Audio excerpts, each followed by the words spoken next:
We have enhanced capabilities and we are ready for any security challenges. For me, that is one of the best things that have happened. There are many things I would say. I mean, the way we have created the digital data sets, the registration of persons that has improved, the issuance of passports that has improved from 5 or 6 days it used to be in the past, 1 day today, creating about 13 different new sites of issuing passports outside Kenya and in Kenya. We have immigration officers from New York, Washington, D.C., to Dubai, to Doha, to Pretoria in South Africa, so that the Kenyans, wherever they are in the globe, can be served by their government effectively. Is a great thing.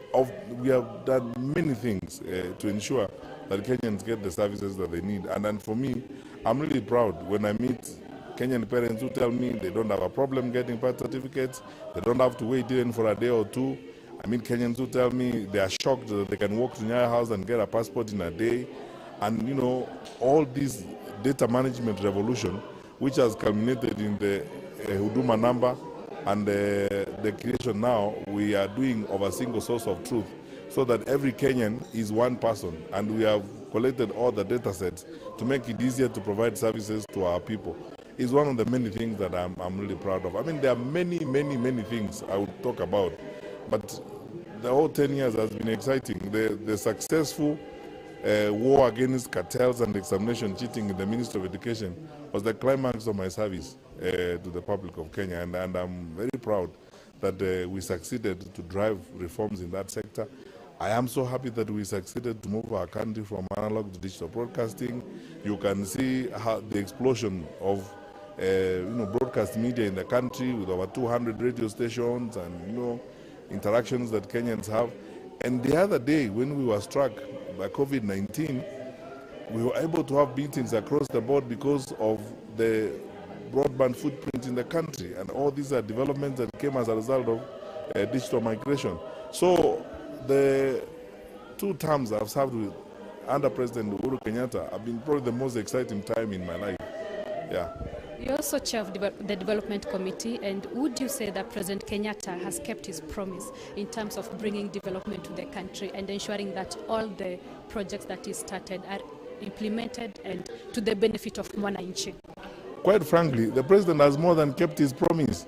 He has overperformed. Because when you look at the Jubilee Manifesto of 2013 and look at what has happened, it's shocking. The President has overperformed and overkept the promise. It was not just a matter of keeping the promise and sticking to the manifesto and the promises he made to the country.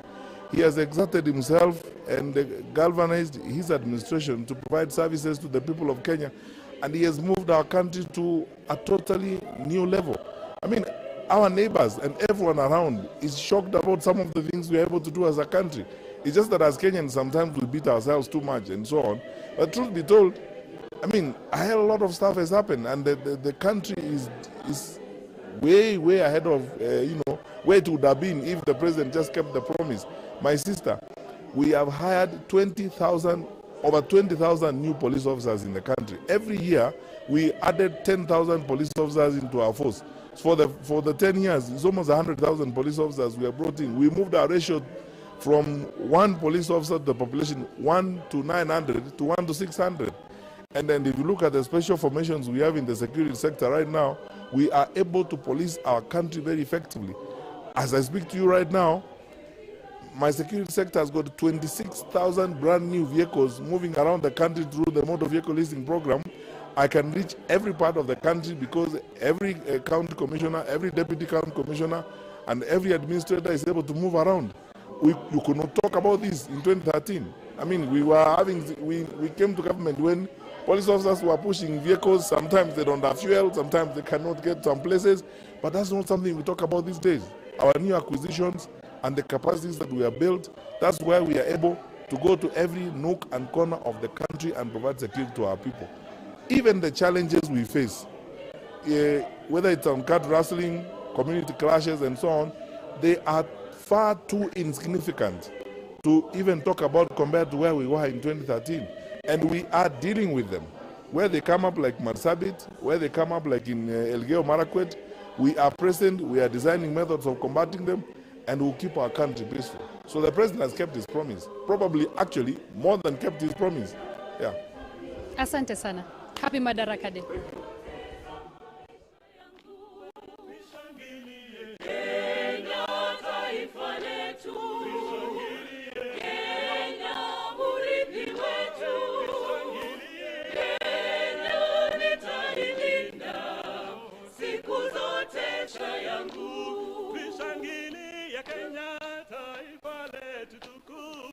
Kenya tunayoipenda daima,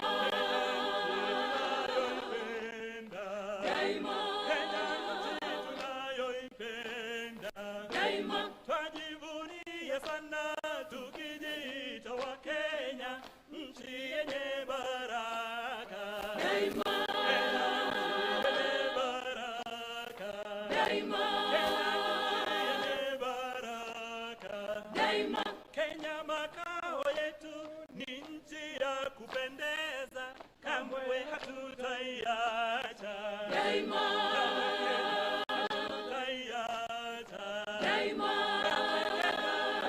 hatutaiacha daima. Anayependa Kenya ni yule mwenye kutenda haki kwa watu wote daima, kutenda haki daima, na ukipenda Kenya ujitengane na mambo yenye kuvunja amani daima, Kenya daima, Kenya daima. Wenzangu, Kenya kipenzi chetu, hatutaiacha milele daima. Kenya kipenzi chetu, hatutaiacha milele daima. Kipenzi chetu, nchi yenye upendo, hatutaacha Kenya daima na milele. Kenya kipenzi chetu, hatutaiacha milele daima. Kenya kipenzi chetu, hatutaiacha milele daima. Kenya kutumikia Kenya daima na milele. Kenya kipenzi chetu, hatutaiacha milele daima. Kenya kipenzi chetu, hatutaiacha milele daima. Mama yetu tena ni baba yetu, hatutaacha Kenya daima na milele. Kenya kipenzi chetu, hatutaiacha milele daima.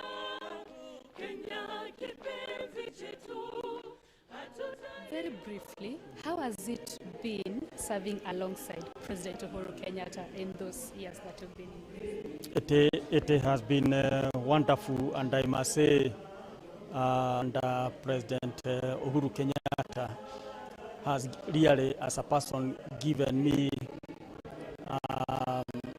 a lot of self-fulfillment, in the sense that I have served when it is my last part of service in public service, and my last 5 years with Uhuru Kenyatta, I must say, have been very, very, very fulfilling. It has really expanded my horizon on matters public, and I think in him I found the best mentor in my life, enhancing my management skills, institutional management skills. A very humble leader, team leader, through whom I have really learned a lot on how to handle public and also members of the public.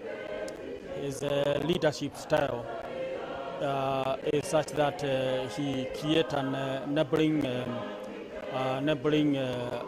environment for me as a manager such that he will rarely interfere with your decision making, and he will leave you to make decisions, right decisions,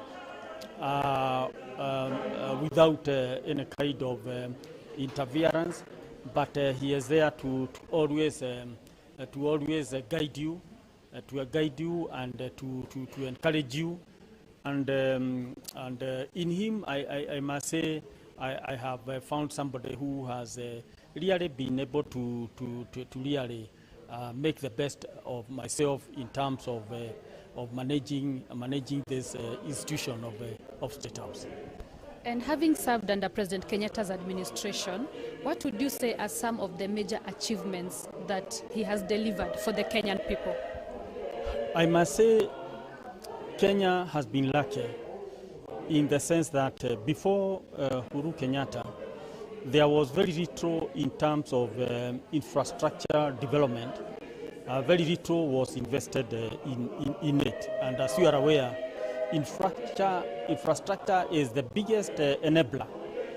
And the approach he has given is whereby every part of this country has benefited from one kind or the other of infrastructure, particularly the road infrastructure.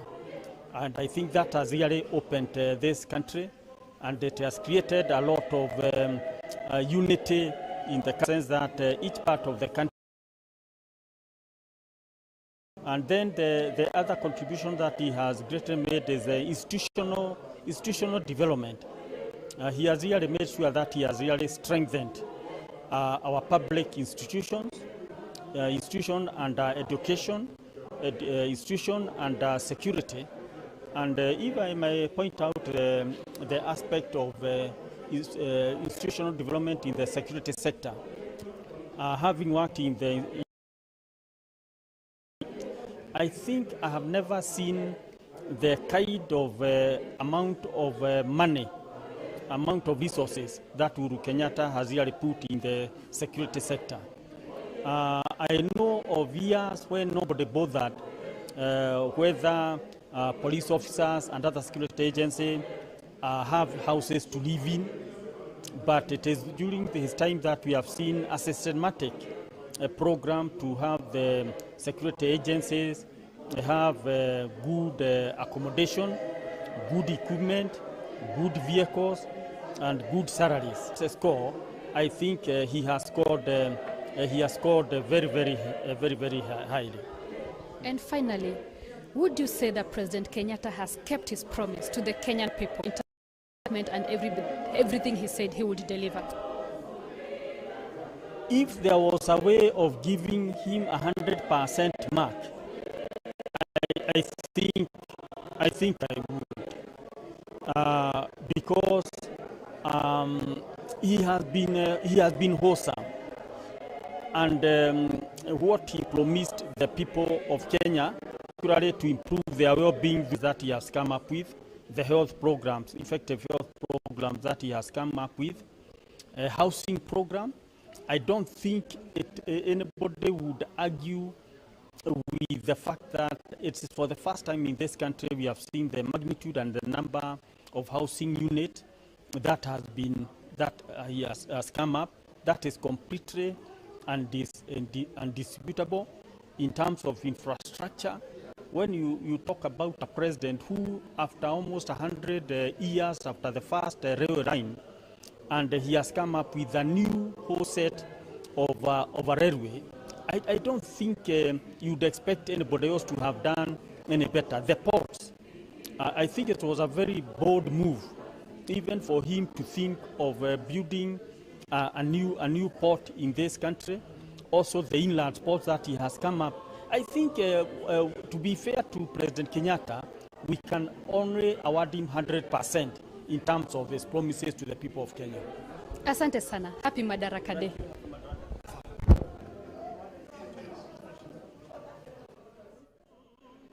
Siwezi kwenda mbali na roho yako, fikira zangu zote unazijua. Ujuzi wako siwezi fikiri.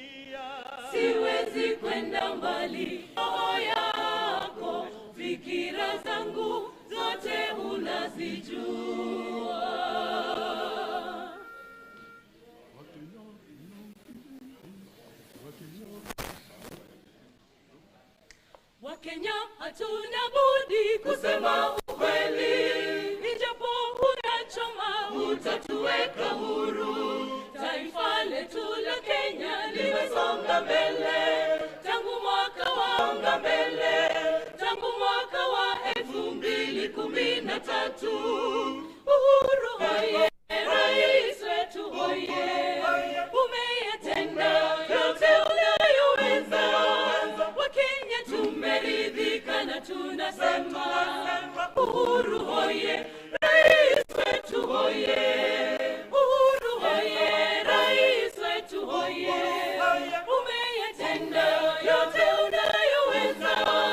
Wakenya tumeridhika na tunasema Uhuru hoye, rais wetu hoye.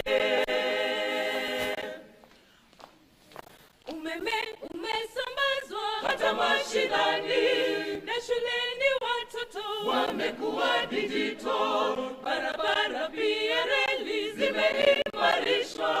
Rais wetu mpendwa, tuna imani nawe.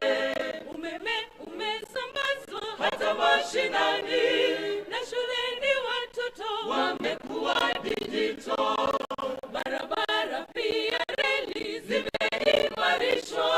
Rais wetu mpendwa, tuna imani nawe.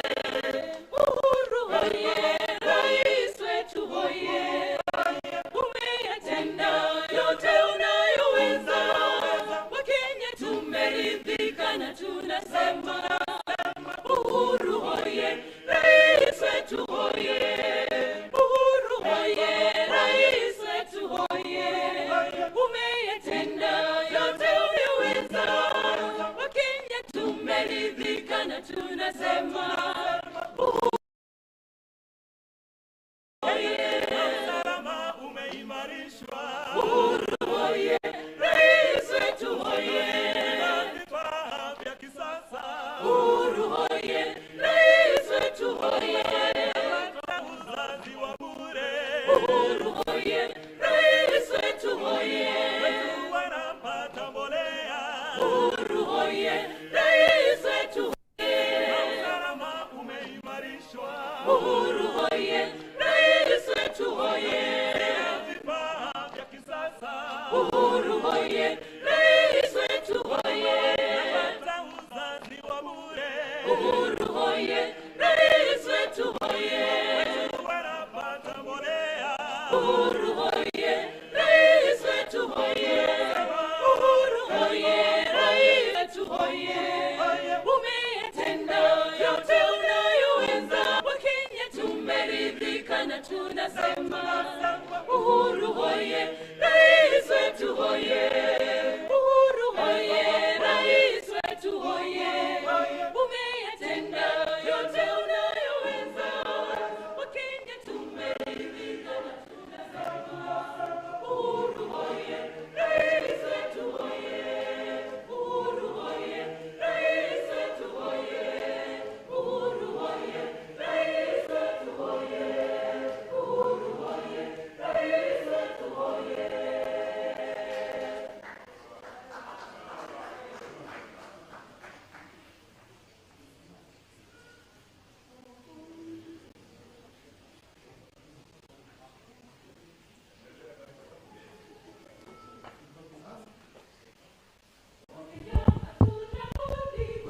What is it for?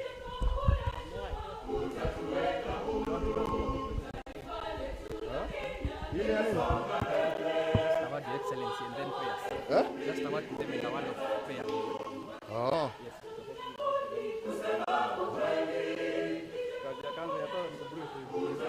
Me, I'm not familiar. What is this for? Just to say thank you for here and then we pray. That's all. Good morning, Your Excellency. Morning. Kusema tu asante. Kwa wakati mzuri tumefanya kazi pamoja. Then somebody prays and then we go. That's all. That's all.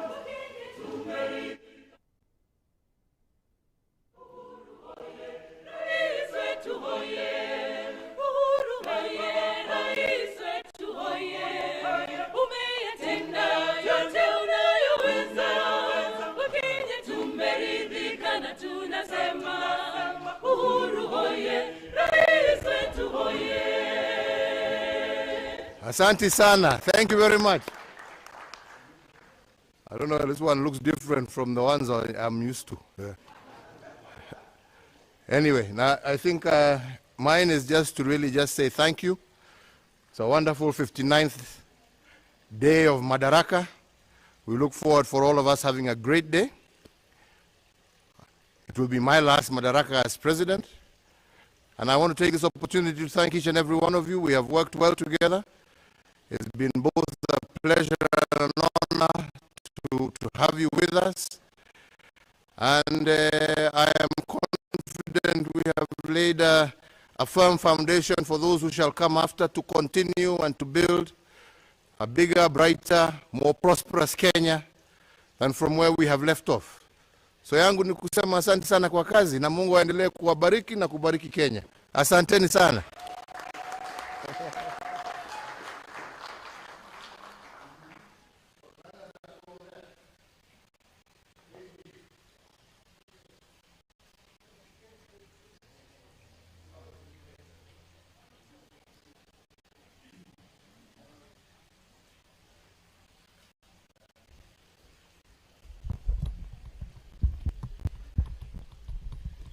Let's bow our heads in prayer. And as we do so, let us thank God for this Madaraka Day. Let us thank Him for bestowing upon us the leadership, the wisdom, and the compassion of His Excellency, our President, Mheshimiwa Uhuru Kenyatta, for our First Lady, Margaret Kenyatta, and for all those who have served in this administration.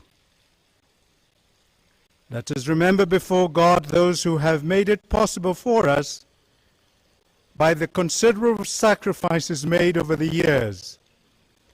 The founding father of the nation, now Nginze Jaramogi, who shed their blood and tears that we might be free.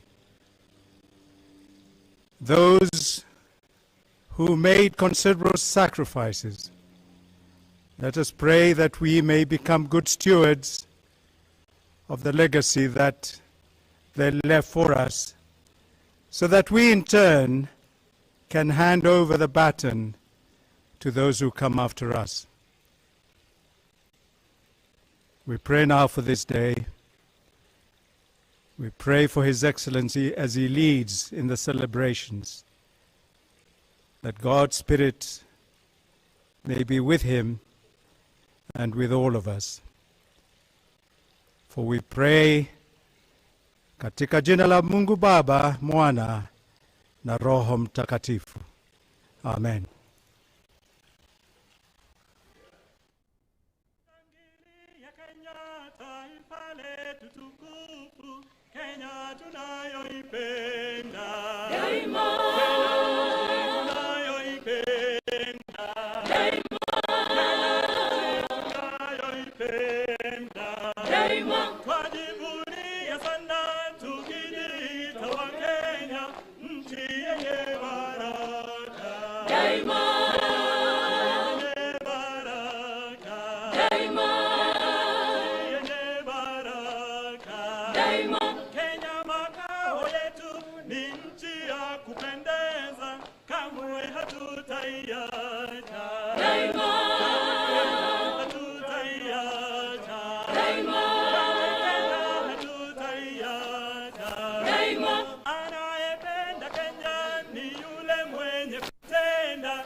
Hatutaiacha milele daima, Kenya kipenzi chetu.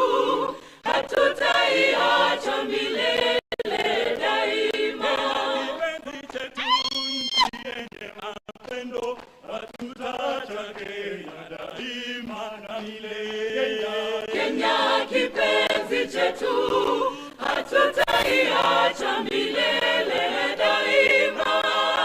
Kenya kipenzi chetu, hatutaiacha milele daima. Tumeapa sote wananchi wa Kenya, kutumikia Kenya daima na milele. Kenya kipenzi chetu, hatutaiacha milele daima. Kenya kipenzi chetu, hatutaiacha milele daima. Mama yetu tena ni baba yetu, hatutaacha Kenya daima na milele. Kenya kipenzi chetu, hatutaiacha milele daima. Kenya kipenzi chetu, hatutaiacha milele daima. Hatutaiacha Kenya nchi yangu, mimi ni mwana Kenya daima. Ngambo nitarudi, mimi ni mwana Kenya daima. Sitadanganywa kamwe na wageni, mimi ni mwana Kenya daima. Sitapotoshwa na wabaya, mimi ni mwana Kenya daima. Sitasaliti Kenya nchi yangu, mimi ni mwana Kenya daima. Jirani wangu ni mwana Kenya daima. Sitaiacha Kenya nchi yangu, mimi ni mwana Kenya daima. Nikienda ngawe na wageni, mimi ni mwana Kenya daima. Sitapotoshwa na wabaya, mimi ni mwana Kenya daima. Sitasaliti Kenya nchi yangu, mimi ni mwana Kenya daima. Majirani wangu nitalinda, mimi ni mwana Kenya daima.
tuitenge nchi yetu, tushirikiane tuitenge nchi yetu.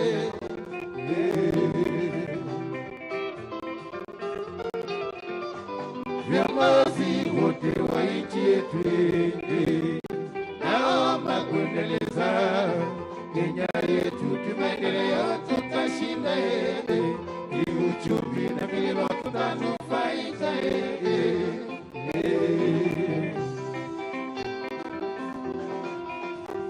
Naipenda Kenya ni nchi yangu, naomba wananchi shirikiane tuijenge nchi yetu, shirikiane tuijenge nchi yetu.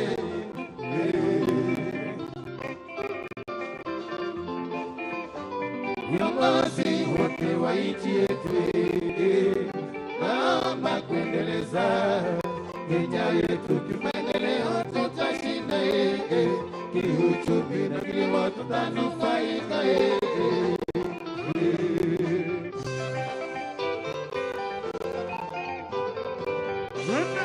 Tucheze na wana Marunye, tucheze na wana Commandos, tucheze na wana Marunye, tucheze na wana Commandos.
Naipenda sana ulimwenguni kote, Kenya imesifika sana. Kenya ni nchi yangu, naipenda sana ulimwenguni kote, Kenya imesifika sana. Kenya ni nchi yangu, naipenda sana ulimwenguni kote, Kenya imesifika sana. Kenya ni nchi yangu, naipenda sana ulimwenguni kote, Kenya imesifika sana.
Kenya imesifika sana.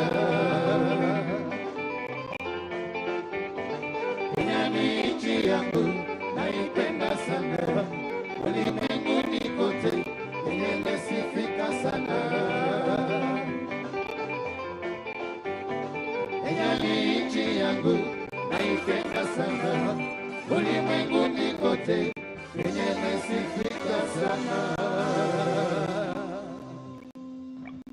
Basi asante sana Maroon Commandos, kuzidi tu kuwakumbusha wananchi napozidi kusubiri kuwasili kwake Mheshimiwa Rais. Tafadhali tuweze kutulia wakati parade commander atakuwa anatoa amri zake. Wakati wowote parade commander atakuwa ametoa amri zake. Najua ni furaha isiyo na kifani, japo ninaomba muweze kutulia. Maroon Commandos, tuendelee tafadhali.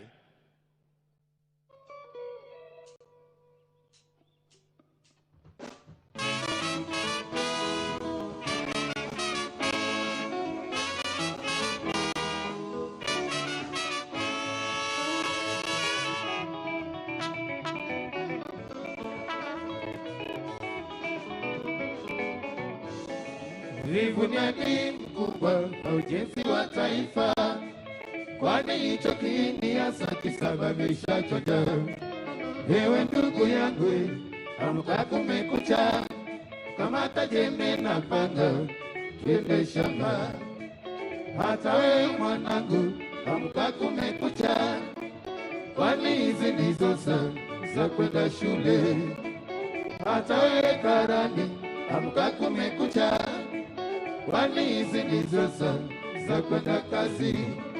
Uvivu ni adui mkubwa wa ujenzi wa taifa, kwani hicho kiini hasa kisababisha choja. Ewe ndugu yangu, amka kumekucha, kamata jembe na panga, twende shamba. Hata wewe mwanangu, amka kumekucha, kwani hizi ndizo saa za kwenda shule.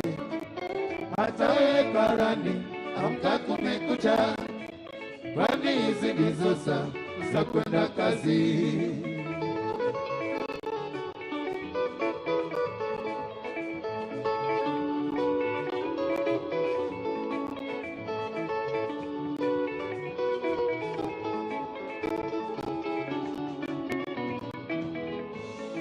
Uvivu ni adui mkubwa wa ujenzi wa taifa, kwani hicho kiini hasa kisababisha choja. Ewe ndugu yangu, amka kumekucha, kamata jembe na panga, twende shamba. Hata wewe mwanangu, amka kumekucha, kwani hizi ndizo saa za kwenda shule. Hata wewe karani, amka kumekucha, kwani hizi ndizo saa za kwenda kazi. Uvivu ndio adui ujenzi wa taifa, jiepushe na uvivu, tujenge taifa. Ndugu yangu, kumekucha, amka wende shamba. Jiepushe na uvivu, tujenge taifa. Mwanangu, kumekucha, amka wende shule. Elimu ndio msingi wa maendeleo. Karani, kumekucha, amka wende kazi.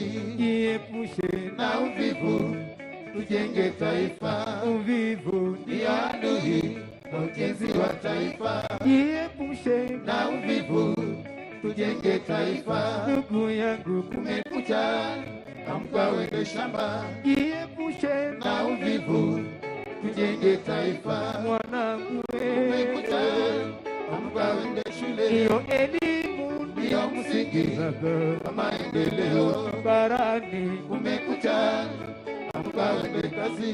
Jiepushe na uvivu, tujenge taifa.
Basi Maroon Commandos, msichoke kuzidi kutuletea burudani, na naomba kwa heshima tuendelee kupata burudani hadi atakapojiunga nasi mgeni wetu rasmi, Rais wa Jamhuri ya Kenya.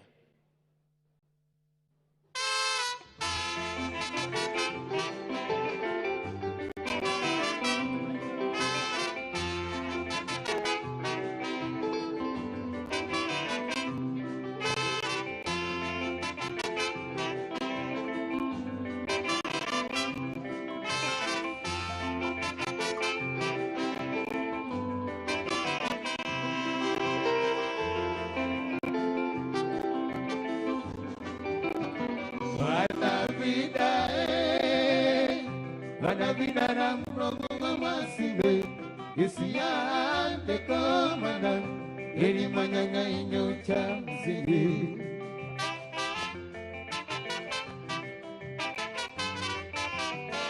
eka kiretie aksediliye inakoibana chini pinanda ikuandikia na barua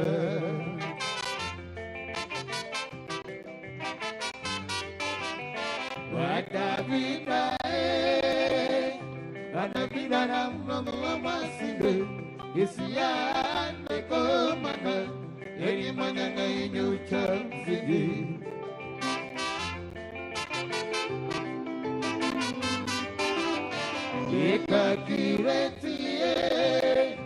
Eka kiretie amsedilie inakoibana chini pinanda ikuandikia na barua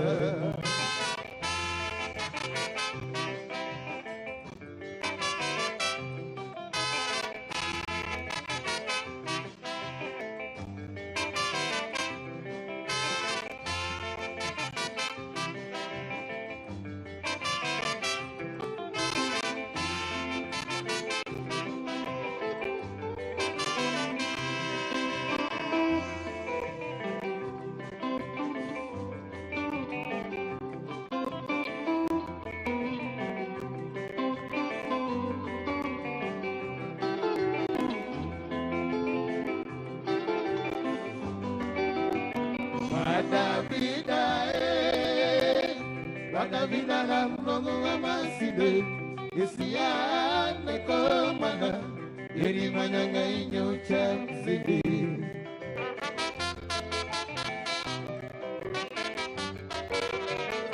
Eka kiretie amsedilie inakoibana chini pinanda ikuandikia na barua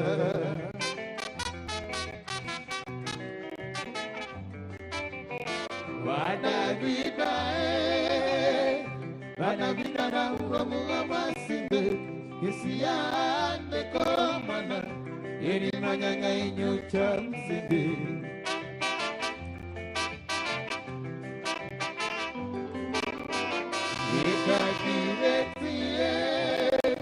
Eka kiretie amsedilie inakoibana chini pinanda ikuandikia na barua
Asante sana Maroon Commandos.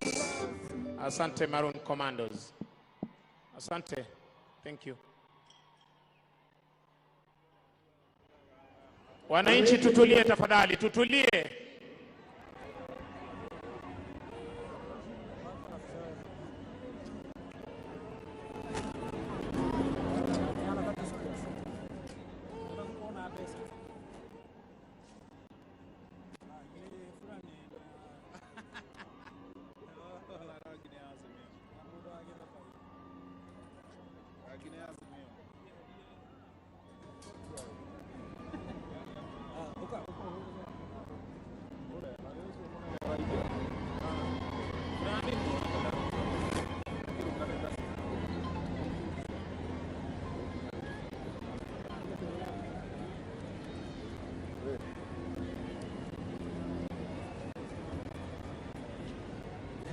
Kijana ako ndani ya gari, anja yako huku.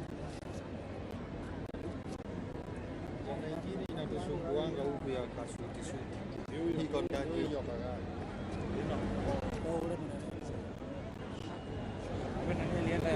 Otindi alikuwa anasheki, wamekunywa jana. Si Otindi, hawa ndio walikuwa wanasheki. Si Otindi huyu hapa Basi kwa parapanda hizo ninaomba kwa heshima tuweze kusimama kumkaribisha Mheshimiwa Rais hapa uwanjani tukiongozwa na bendi yetu ya Maroon Commandos na mpisha mwenzangu. Tumkaribishe Mheshimiwa Rais kwa makofi. 1, 2. Karibu Mheshimiwa Rais, utuongoze kwa sherehe za Madaraka mwaka huu 2022. Karibu, wapi shangwe na vigelegele? Wanafunzi tupeperushe bendera. Karibu Mheshimiwa Rais, makofi, makofi.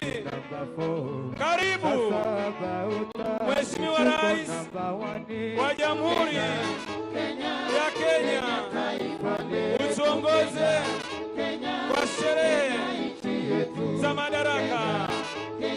Karibu Mheshimiwa Rais, makofi, wapi shangwe na vigelegele? Karibu Mheshimiwa Rais, karibu, makofi, makofi. Tumpatie Mheshimiwa Rais shangwe na vigelegele. Karibu, karibu Mheshimiwa Rais, utuongoze kwa sherehe za Madaraka hapa gatuzi la Nairobi. Karibu, karibu wananchi, wapi shangwe na vigelegele?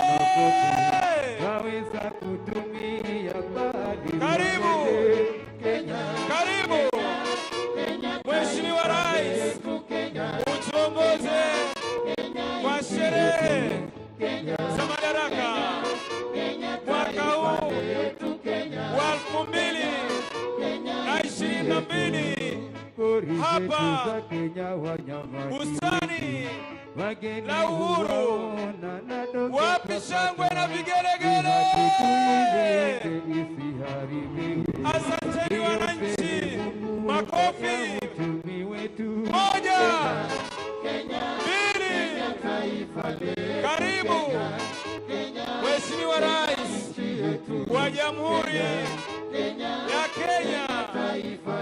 Karibu, karibu hapa bustani la Uhuru, utuongoze kwa sherehe za Madaraka mwaka huu wa 2022. Wapi shangwe na vigelegele kwa Mheshimiwa Rais? Karibu Mheshimiwa Rais, karibu.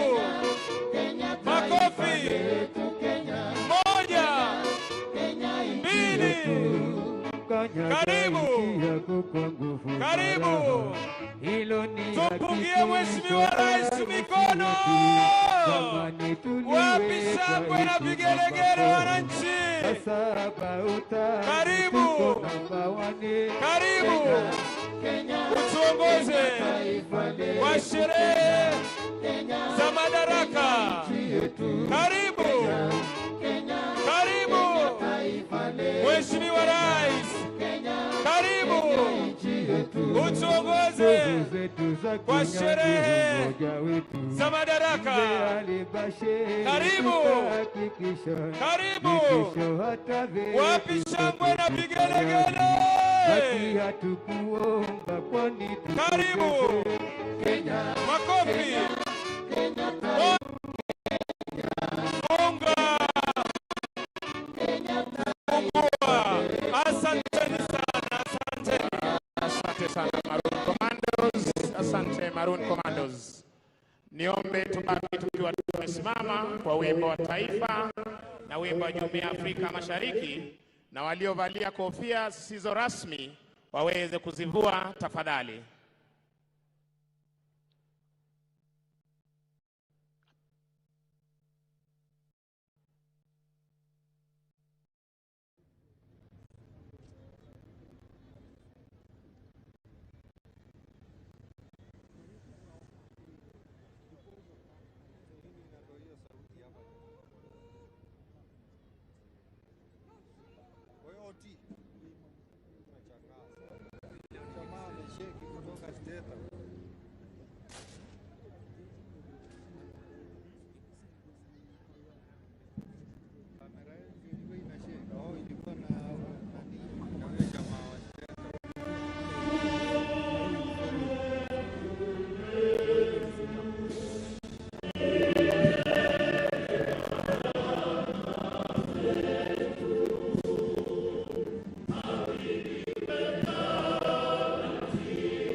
Mkuu wa Raila sasa kija kumwomba kwa heshima Rais wa Jamhuri ya Kenya na Mjeshi Mkuu wa majeshi yote ya ulinzi ruhusa kuweza kukagua gwaridi lililoandaliwa na majeshi ya ulinzi.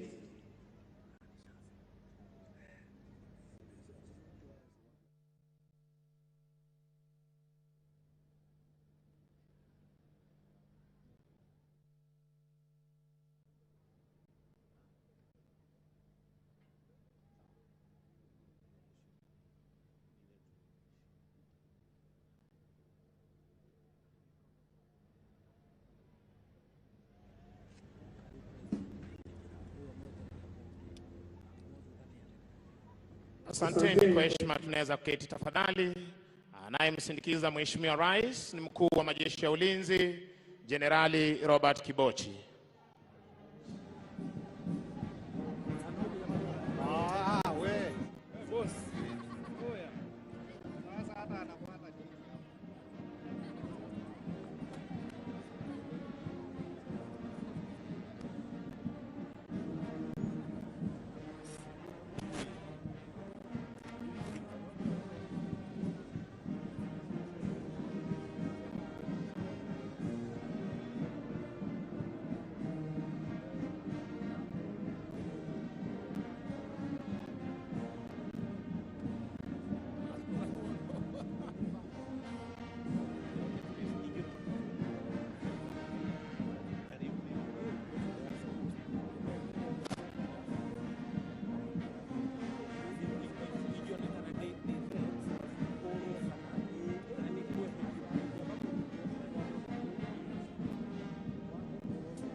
Basi kwa desturi za kijeshi, shati bendera ya kikosi kuwa mbele ya gwaride unavyoshuhudia hivi sasa kutoka kwake Kala Officer pamoja na parade RSM.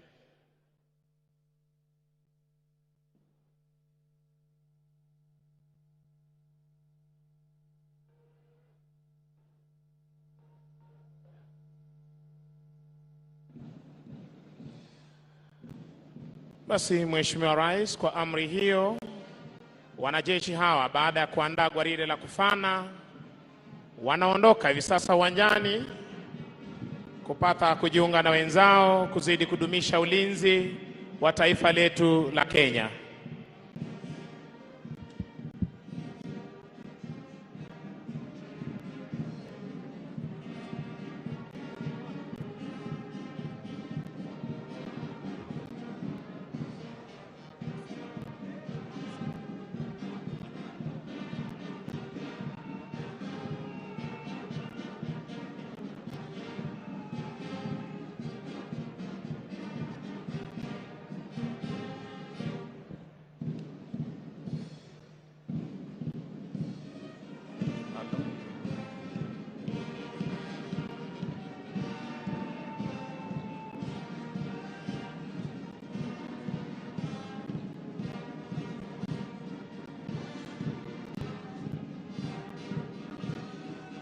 Mheshimiwa Rais, mkuu wa gwaride hii Luteni Kanali Evans Oduma.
Mheshimiwa Rais, linafuata gwaride la vikundi likiongozwa na jeshi letu la nchi kavu chini yake Major Stephen Nyamboga.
Mheshimiwa Rais, kikosi kinachofuata National Police Service General Service Unit.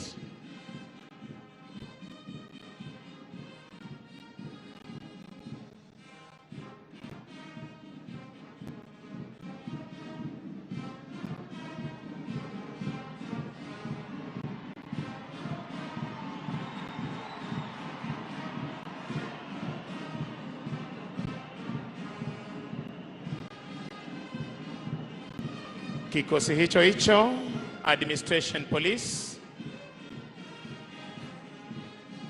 wakifuata hivi sasa.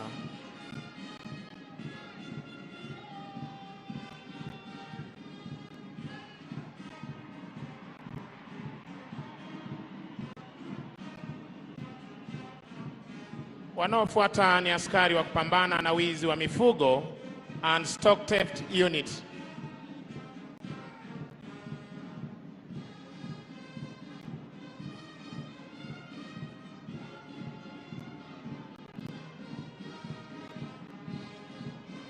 Mheshimiwa Rais, kutufungia gwaride la vikundi ni Border Patrol Unit wakiwa katika magwanda yao mazito ya kikazi.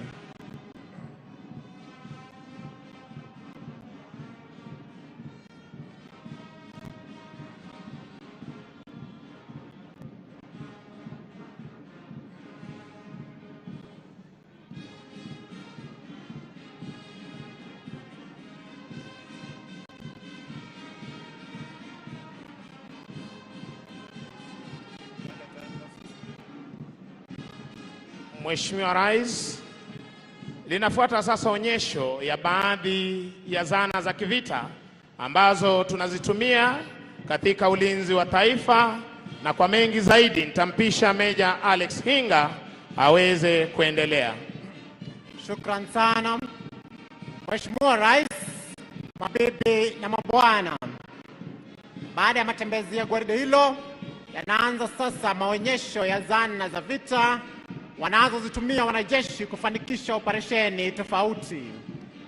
Yanayotangulia hivi sasa ni brigade za majeshi yetu ya nchi kavu almaarufu the infantry. Wanatangulia hapa na magari aina ya deraya, ukipenda armored personnel carriers. Haya ni magari ambayo yametengenezwa kwa vyuma maalum ili kuzuia risasi, vilipuzi au mabomu, na vile vile uwezesha wanajeshi wetu kufika kwa haraka wanakoenda vitani, huku wakipigana na bunduki ambazo zimeangikwa bavuni ama paani mwa magari haya.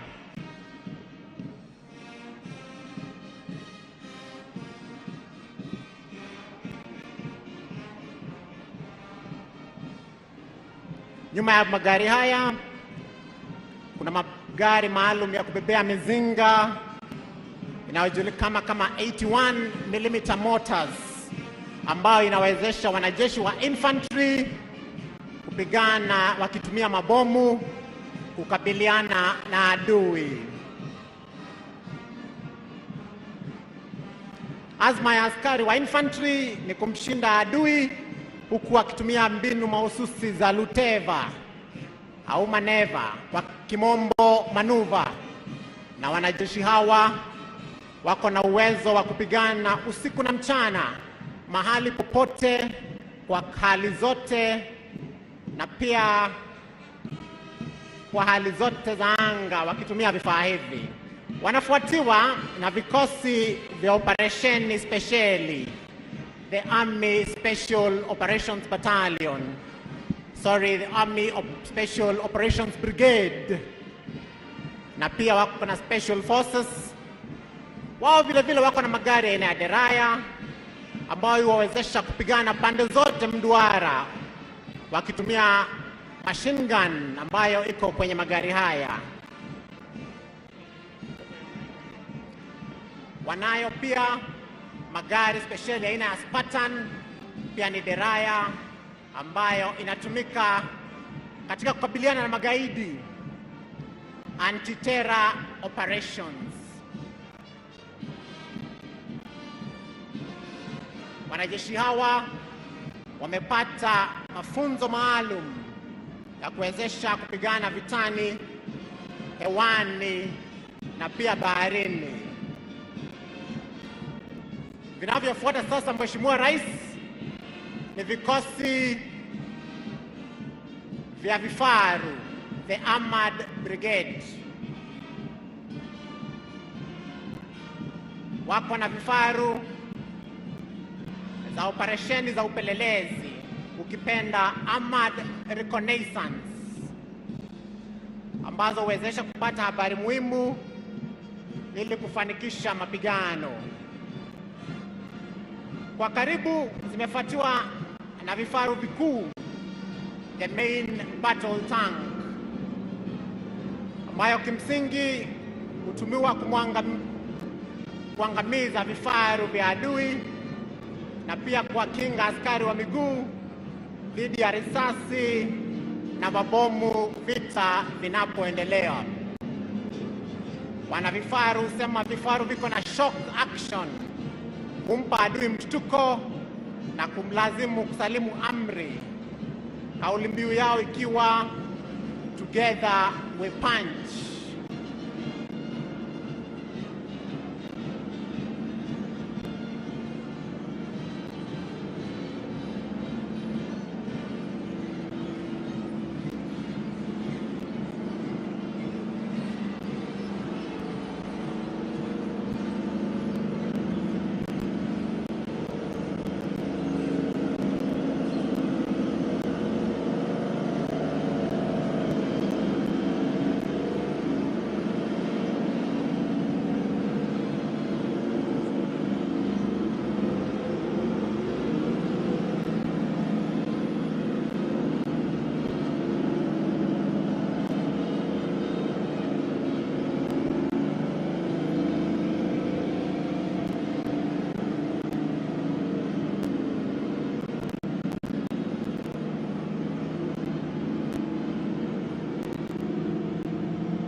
Wana vifaru wamefuatiwa na vikosi vya wanamizinga, the Artillery Brigade, ambao wamejipanga kwenye umbo la chembe cha mshale, arrowhead formation.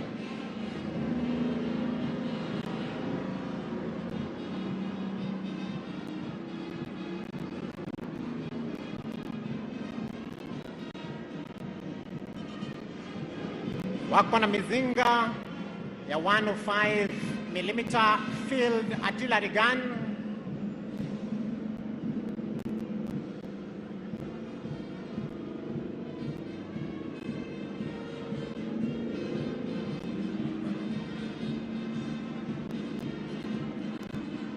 pia wanatuletea mizinga yenye mitutu pacha, the twin cannon mount, ambayo inatumika kukabiliana na ndege za adui.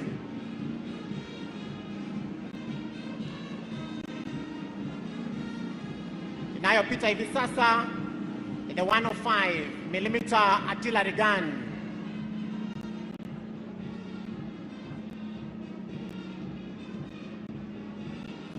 Inafuata the double barreled twin cannon mount.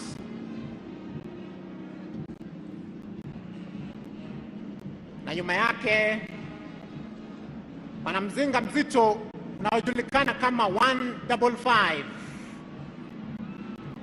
self-propelled, self-loading 8x8 artillery gun. La msingi kuhusu wanamizinga ni kwamba wanapigana na adui kwa makombora mazito mazito ili kuwezesha wanajeshi wengine kukabiliana na adui. The Artillery Brigade, ukipenda the gunners.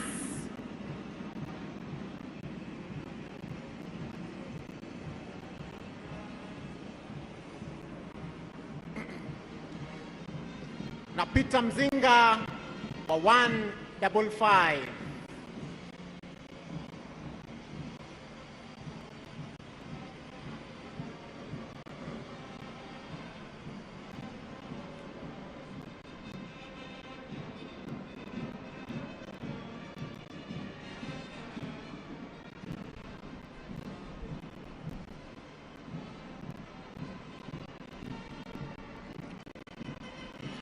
na wako pale na gari lao la ukombozi iwapo hitilafu yote itatokea na ule mzinga. Wanaofuata Mheshimiwa Rais ni kikosi cha mawasiliano, the Kenya Army Corps of Signals, ukipenda the Communication Warriors. Mawasiliano, Mheshimiwa Rais, ni nguzo muhimu kufanikisha vita, na wana mawasiliano wanahakikisha kwamba makamanda wa vita wanawasiliana kwa nyenzo zilizo salama dhidi ya upekuzi wa adui na hivyo kufanikisha operesheni.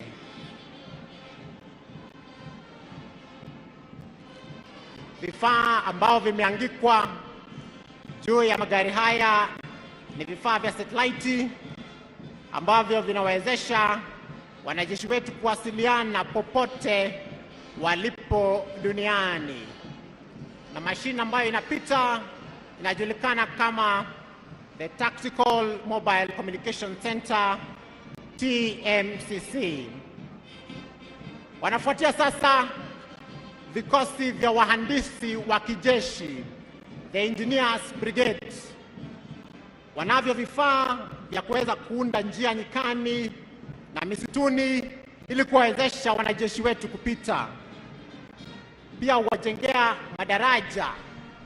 Tunaliona hapa daraja moja linalojulikana kama the Medium Girder Bridge ambalo huwezesha wanajeshi wetu kuvuka mito.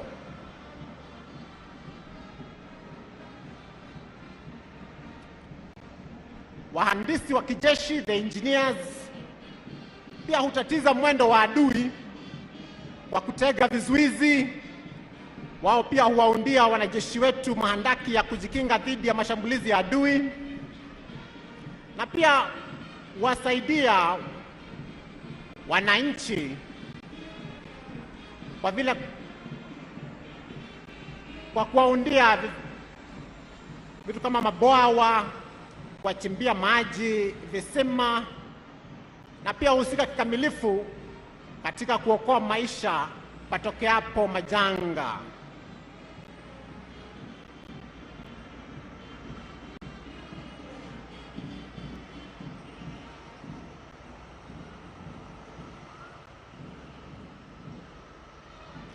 Wakiwa kwenye vita wanafanya the combat role, kazi ya kijeshi.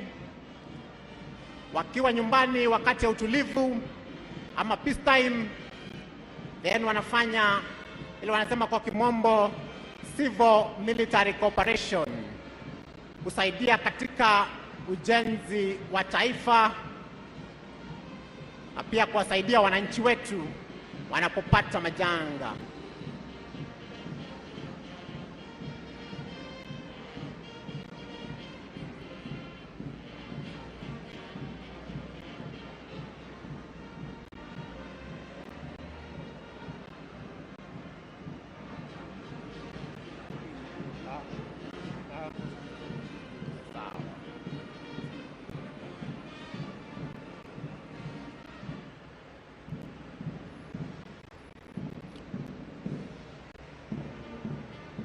Niona ikipita gari spesheli ya kuchimbia maji inayotumika na wahandisi hawa katika kuchimbia wanajeshi maji na pia wananchi mahali kwenye sehemu kavu.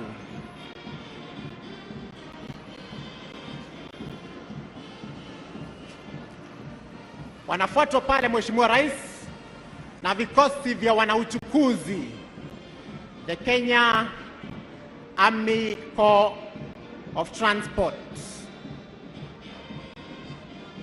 Hao Mheshimiwa Rais ndio wanahusika katika kuwasafirisha wanajeshi wetu na hali kadhalika vifaa na mizigo yao wanapoenda vitani na pia wakati ya mazoezi ya kivita.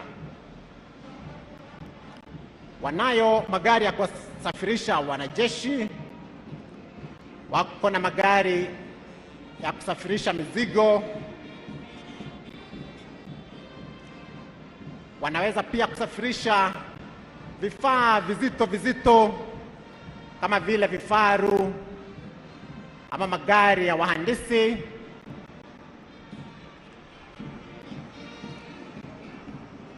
Kauli mbiu yao ikiwa we move the army, tunalisafirisha jeshi, na mara nyingi hutukumbusha ya kwamba nothing moves until something moves. Wanafuata hapa sasa Mheshimiwa Rais na vikosi vya wahandisi wa umeme na mitambo, the Kenya Army Corps of Electrical and Mechanical Engineers. Hawa husaidia kukarabati vifaa vya kijeshi ili kuhakikisha kwamba wakati wowote ziko katika hali shwari ya kazi, na utueleza kwa kauli mbiu yao kwamba technical excellence is their commitment. Wanafuatiwa na watunza rasilimali, the Kenya Army Ordnance Corps. Hawa ndio wapa wanajeshi wetu chakula, risasi, mavazi, vitu ambazo tusipopata kwenye vita vitatatizika. Na pia wako na magari muhimu ya kuharibu makombora yaliyotegwa. Wako na electronic ordnance disposal vehicles. Tunaona mmoja pale ikipita ambaye yuko na wahandisi speciali wa kuvipata na kuvilipua vilipuzi vile, including IEDs. Wanafuata Mheshimiwa Rais matabibu wa kijeshi, the Kenya Army Medical Corps, wakiletea deraya ama Armored Personnel Carrier Ambulance. Matibabu wetu wapa wanajeshi wetu matibabu, na pia wafunza wanajeshi kutoa huduma ya kwanza ili kuwasaidia wenzao. Wako pia na mobile theater inawezesha huduma ya surgery kutolewa wakati ya vita. Bila shaka jeshi lenye afya ndio msingi wa taifa. Kauli mbiu ya watabibu wetu ni utabibu bora.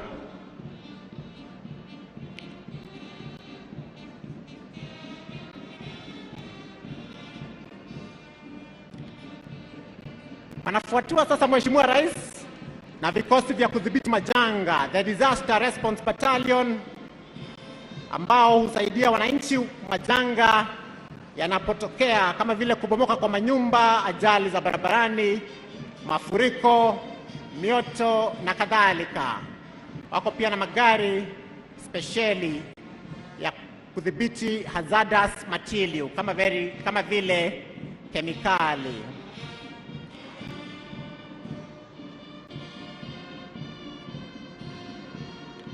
Wanafuatiwa hivi sasa na kikosi cha Defense Forces Constabulary ambao hukabiliana na majanga ya moto, na tunaona pale wakipita na zimamoto zao, Defense Forces Constabularies with their fire fighting equipment.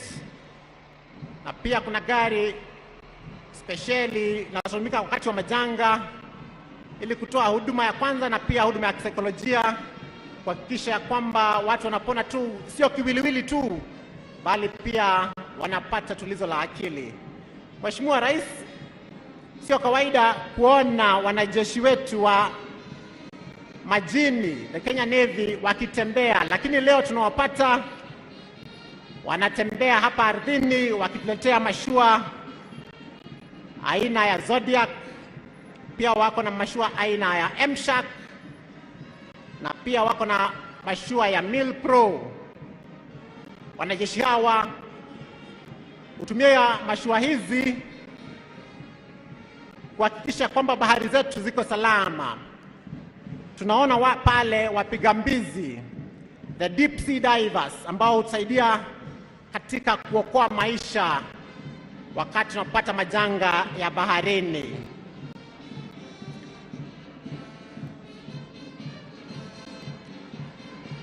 wanapita sasa vikosi za mbwa wa kivita, the Canine Regiment, ambayo wako na magari speciali ya kuwasafirishia mbwa ambao hutumika katika kufichua vilipuzi, silaha na pia risasi walipozificha magaidi, kauli mbiu yao ikiwa agility and precision.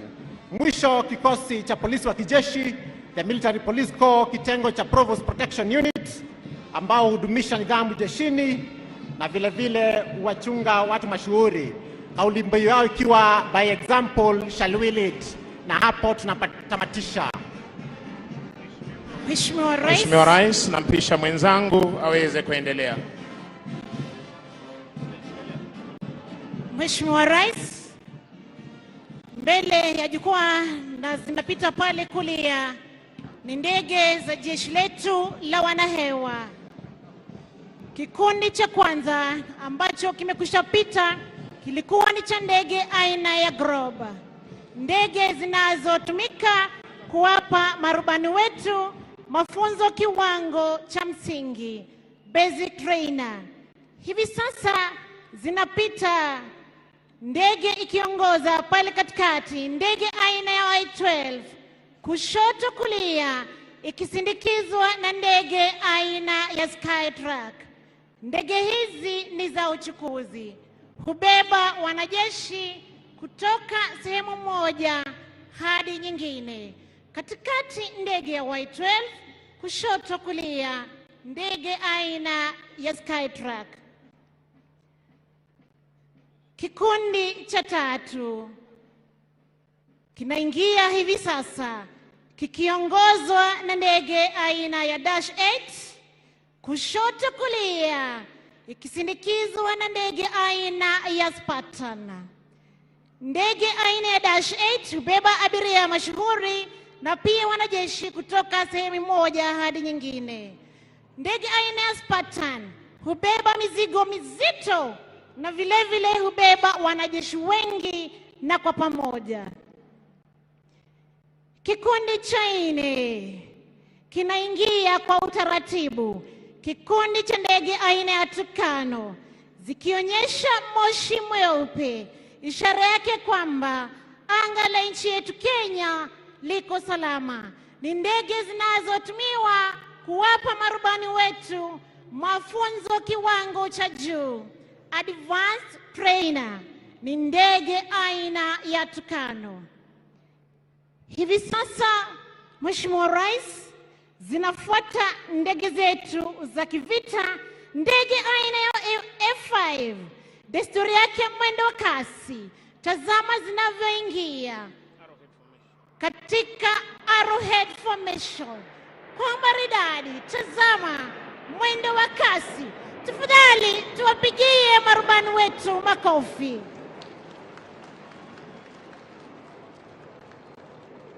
Ndege hizi za kivita zitafuata moja kwa nyingine, zikituletea mizunguko ya kulia, ya kushoto. Tutaona wakiweza kupaa juu hata zaidi, kuonyesha jinsi ndege hizi hukabiliana na adui kule angani na pia ardhini. Marubani wetu wakiwa wamehitimu kiwango cha juu zaidi, hivyo wana ujuzi usiokithiri angani. Ni ndege zetu aina ya F5. Inakuja ndege ya kwanza. Tazama, inakuja kisha paa juu. Ni katika vertical roll. Tumpe makofi. Rubani wetu changilie. Ndege ya pili vile vile inaingia mwendo wa kasi. Tazama vile atafanya. Paa juu zaidi. Kisha anarudi alipotoka. Ndege ya tatu vile vile paa juu, mizunguko ya kushoto. Ndege ya 4 inapaa juu zaidi na kurudi alipotoka. Tuzidi kushangilia marubani wetu. Inaingia ndege ya 5. tazama anavyopinda kulia kushoto, mwendo ukiwa wa kasi. Zinakuja ndege hizi kutufungia onyesho lao kwa pamoja, kisha kila moja kuelekea njia yake. Kwa heshima tuwape makofi marubani wetu. Kinafuata ni kikundi cha ndege aina ya Tukano kwa mara ya pili. Tofauti na mara ya kwanza, zinaingia kwa mwendo wa kasi, zikileta mizunguko. Tazama wanavyofanya, kila moja njia yake, wakizidi kuonyesha moshi mweupe. Aliyetoka mahali alipotoka, kumbuka kwamba anapopinda rubani pia yuko ile position. Inafuata hivi sasa ni helikopta aina MI-171E ikizinikizwa kushoto kulia na ndege za mashambulizi aina ya Cobra. Ndege aina ya MI husafirisha abiria mashuhuri na vile vile wanajeshi kutoka sehemu moja hadi nyingine. Nazo helikopta aina za Cobra ni helikopta za mashambulizi. Inafuata hivi sasa ni helikopta aina ya Hiwi ikisindikizwa kulia na helikopta za mashambulizi aina ya MD-530 kutoka jeshi letu la nchi kavu. Katikati helikopta Hiwi, kushoto kulia MD-530.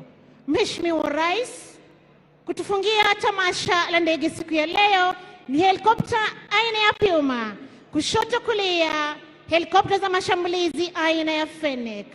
Inalipeperusha bango linalosema God bless Kenya, Mungu ibariki Kenya. Makofi kwa marubani. Basi Mheshimiwa Rais, na huo ndio mwisho wa tamasha zetu za kijeshi kwa pamoja.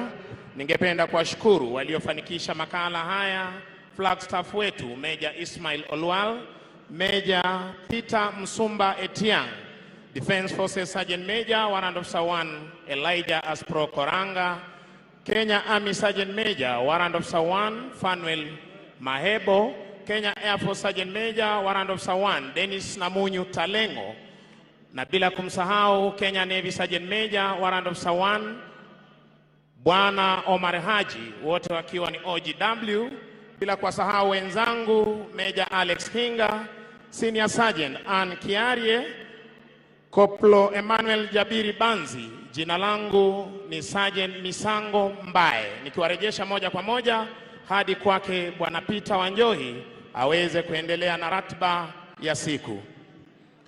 Asanteni sana wenzangu. Naomba sote tutulie kwa maombi. Tutaongozwa kwa maombi ya kimila na mzee Manyasi Situma kutoka kaunti ya Bungoma.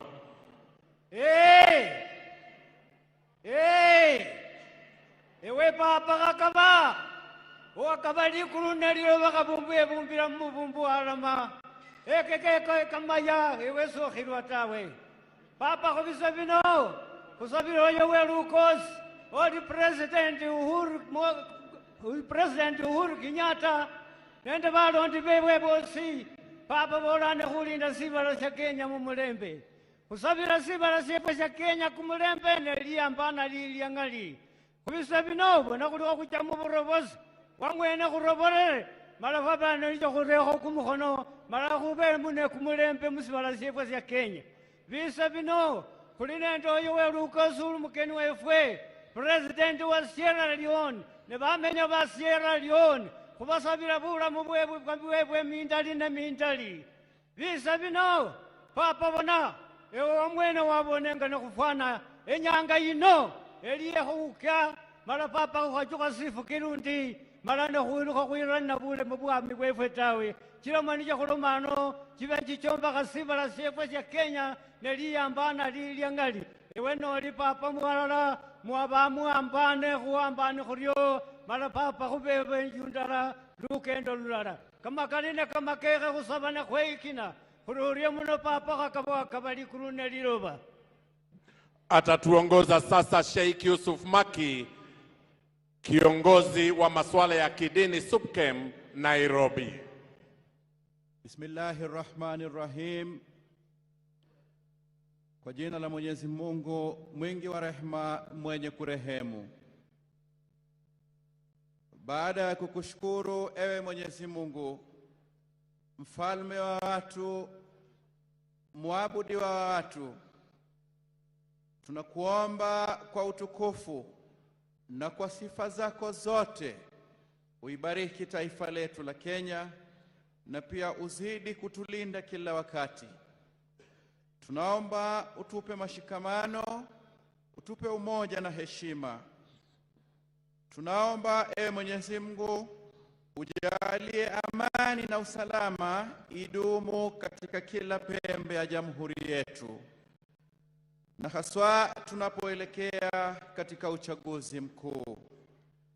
Ewe Mwenyezi Mungu, tunaomba umjalie rais wetu Uhuru Kenyatta afya njema pamoja na familia yake. Umzidishie busara na pia umzidishie hikma. Tunaombea viongozi wetu wote na uwape uthabiti wa kututumikia nchi yetu. Ewe Mola wetu, tunakushukuru kwa ufanisi wa hafla hii ya leo, na tunakuomba utusamehe mapungufu yetu ya kibinadamu. Wa sallallahu ala sayyidina Muhammad nabiyil ummi wa ala alihi wa sahbihi wa sallam. Amin.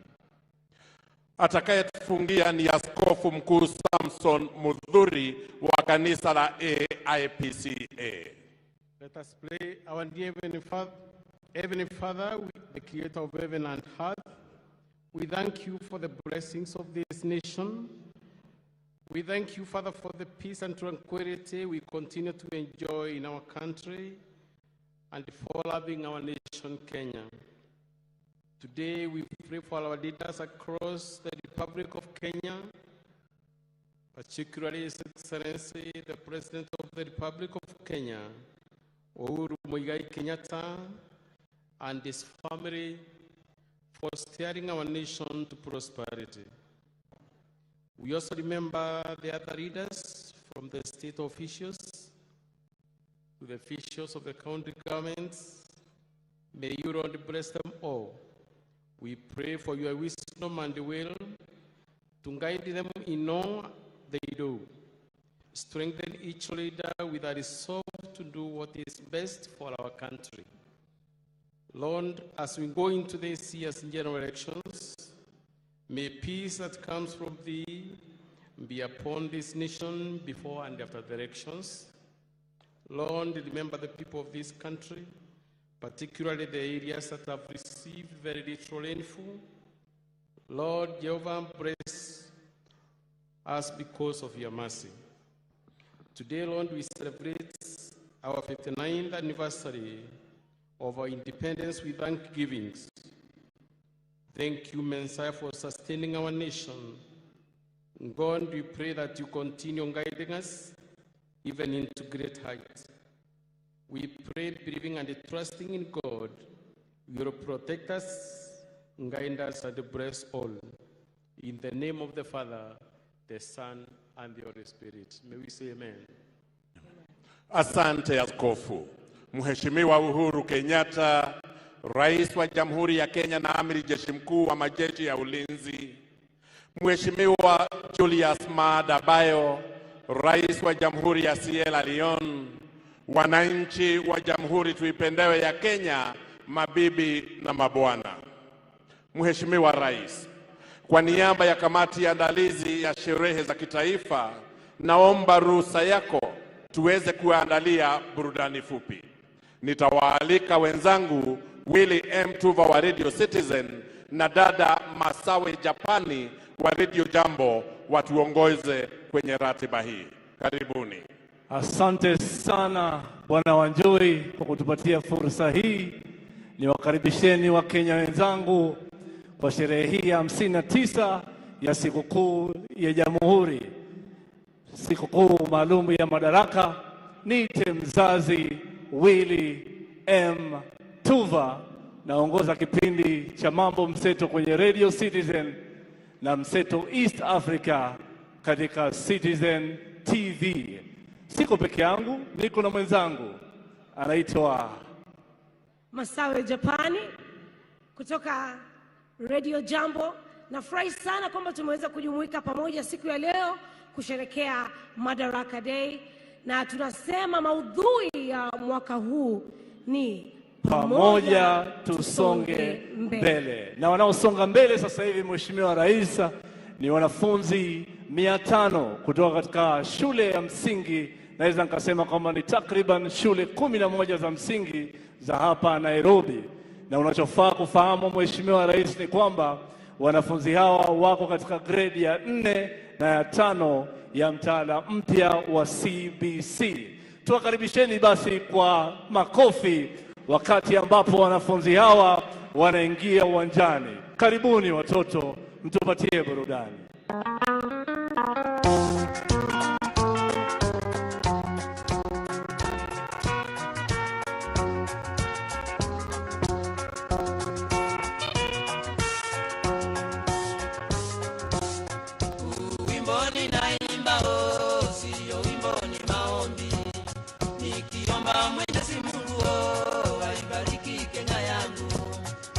Baba na la Mwana, Roho Mtakatifu, amina.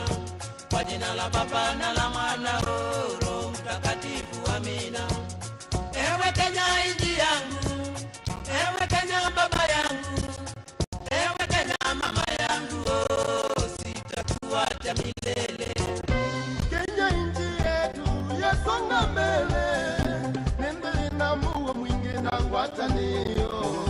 Tangu tupate bado jamhuri yetu yasimama imara na kutingika. Kenya ni nchi yenye usalama. Usalama. Kenya ni nchi ya wazalendo. Wazalendo. Uadilifu na usawa ni nguzo. Nebogoro yenyo. Kenya nchi yangu.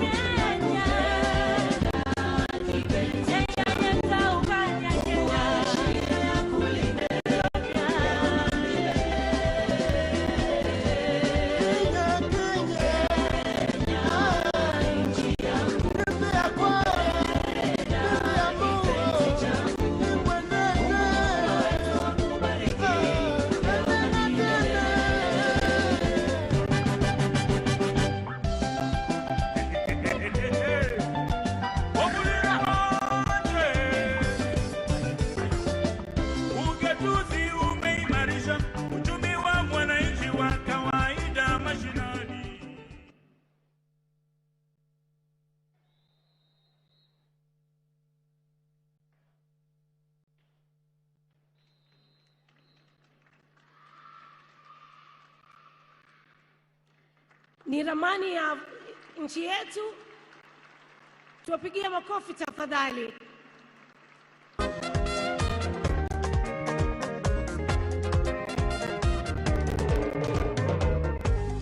Now you see something, now you don't see nothing. Why you wondering, why you feeling cornered? You know what goes around comes around, my brother. What is going up must come down, my sister.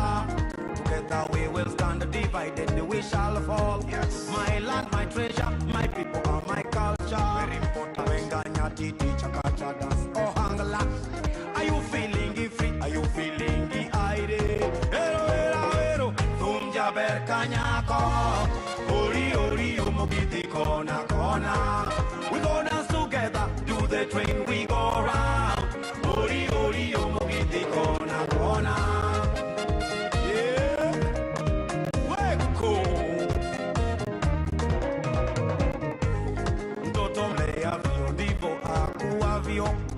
Kipanda njugu mavuno ni karanga, ule hapo chuki malipo matanga, palipo na huba damu kurambaramba.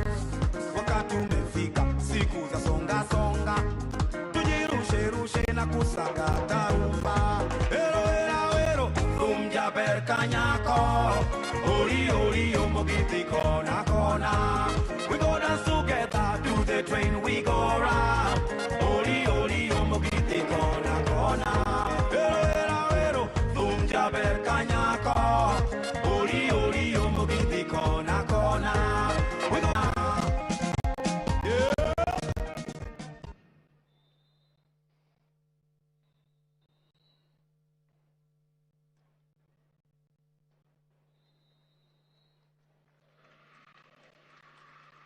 Neno ni Madaraka, shughuli iliyotuleta hapa kwa pamoja. Makofi kwa watoto wetu, makofi.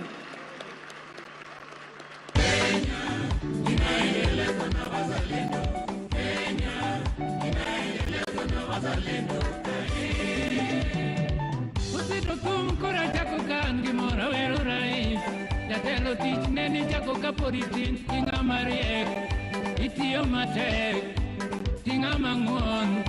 Ikonyo jo Kenya, ikelo amani. Iriwo jo Kenya, Madaraka wayiego. Jo Kenya wacho niya, Uhuru tosa, Uhuru ini rais, Uhuru ini rais. Kenyatta ini kiongozi, Kenyatta ini kiongozi mochweyo.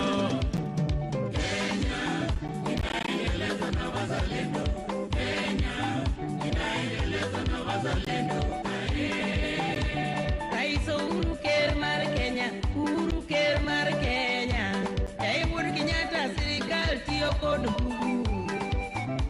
Maendeleo wan gojo Kenya, SGR donjo Kisumu dala. KP eto miya neno yidhi kod meli Kisumo. Bypass wan go Kachok, flyover wan go Kondele, moro bende wan go Bandani. Barabara kabisa chadek wan Nairobi Mwore. Kenya, inaendeleza na wazalendo. Kenya, inaendeleza na wazalendo.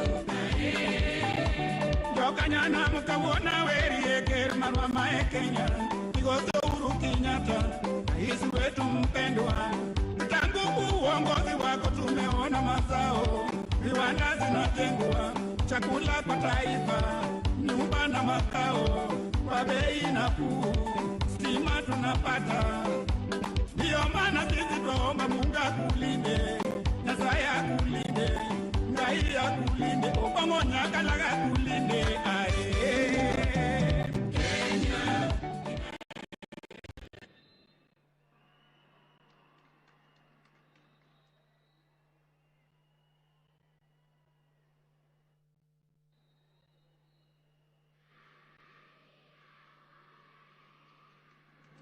Neno ni peace, ambayo ni amani, kitu ambacho kwa kweli Kenya tunajivunia kwa sana.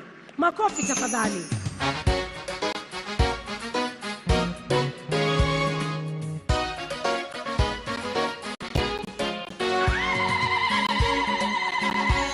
Tuishangilie Kenya, taifa letu tukufu. Kenya tunayoipenda.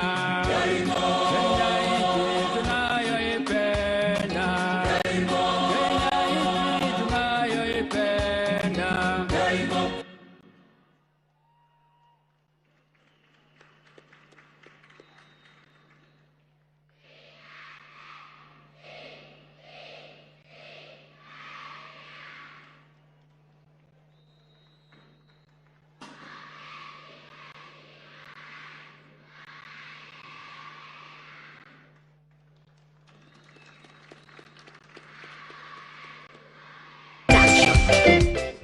Makofi tafadhali, makofi tafadhali. Shangwe na vigelegele watoto wetu wanapotoka uwanjani. Asanteni sana. Kenya yetu tusonga mbele. Makofi tafadhali, makofi tafadhali. Makofi, makofi, makofi kwa wanafunzi wetu basi. Asanteni sana. Na sasa basi, Mheshimiwa Rais, wanaokuja uwanjani ni wanamuziki wa nyimbo za kitamaduni wakiwakilisha tamaduni mbalimbali za jamhuri yetu tukufu ya Kenya, wakiwa pia wanashirikiana na wasanii wa muziki wa kizazi kipya, ambapo leo Mheshimiwa Rais utaweza kushuhudia msanii mwenye umri mdogo sana, lakini kipaji chake kikubwa kilimpatia umaarufu mkubwa sana. Namzungumzia Trio Mio, na mbali na Trio Mio utaweza kushuhudia msanii kama vile Iyani, na mbali na msanii Iyani pia kuna msanii ambaye ametamba sana na wimbo wake ambao ni ya lugha ya Kikamba, lakini umedhihirisha kwamba Wakenya wote tunapendana bila kujali ukabila, ambaye ametamba na wimbo Kungulu Kwangala. Sasa wanapojiandaa kusongea, ningependa sote tuelekeze macho yetu katika runinga ambazo zipo karibu nasi kwa ajili ya makala ya Je, Wajua?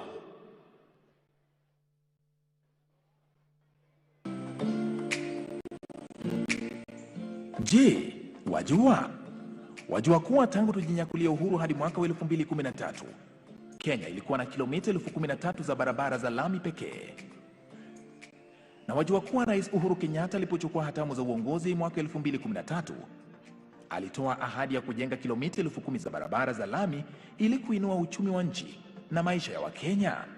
Bila shaka, ahadi hii ya Rais Kenyatta imeafikiwa, kwani katika kipindi cha miaka 9 tu serikali ya Rais Kenyatta imejenga kilomita 10,400 za barabara za lami. Hii inamaanisha kuwa Kenya sasa ina jumla ya kilomita 23,400 za barabara za lami, ongezeko la 80%. Katika miaka 9 iliyopita, shirika la KENHA limejenga kilomita 3,300 za barabara zinazojulikana kama highways.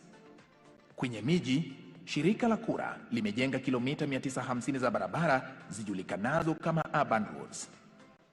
Na kule vijijini, shirika la KERA nalo limejenga kilomita 300 za rural. Cha kutia moyo ni kwamba barabara zingine kilomita 600 zinaendelea kujengwa na mashirika haya matatu kote nchini kutokana na uwekezaji wa serikali ya Rais Kenyatta. Ni dhahiri kuwa katika kila pembe ya taifa hili, Wakenya wanajivunia barabara za lami. Ni walio mijini au vijijini, na hii ni ahadi ya Rais Uhuru Kenyatta.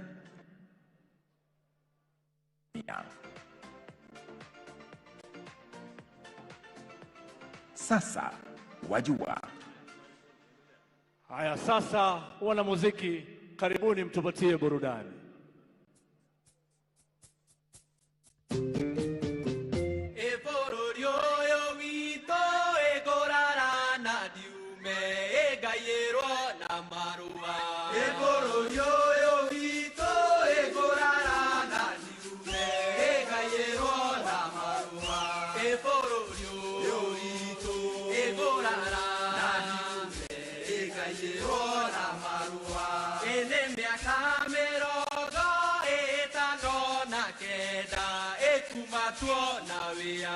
Ene miaka mirongo itano na kenda ekumatwo na wiathi. Ene miaka mirongo itano na kenda ekumatwo na wiathi. Muthenya wa muthe no kemina nduyu tukugurire wiathi. Muthenya wa muthe no kemina nduyu tukugurire wiathi. Muthenya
bandi barero.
Etwani yabugire, etwani yabugire,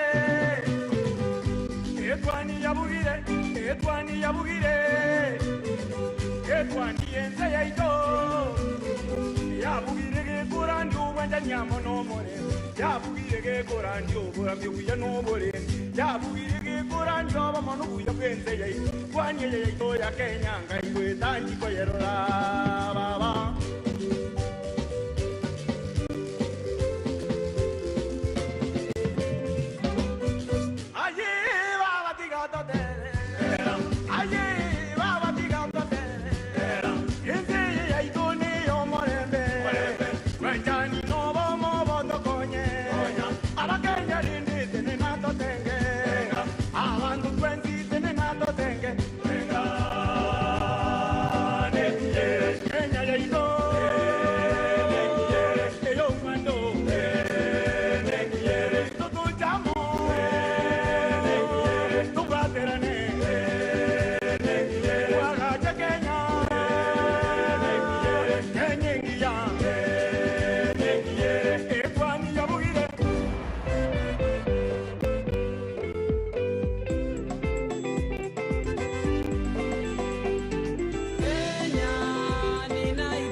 Iwai kungulu kungulu pangala pangala tundulu tundulu mbu.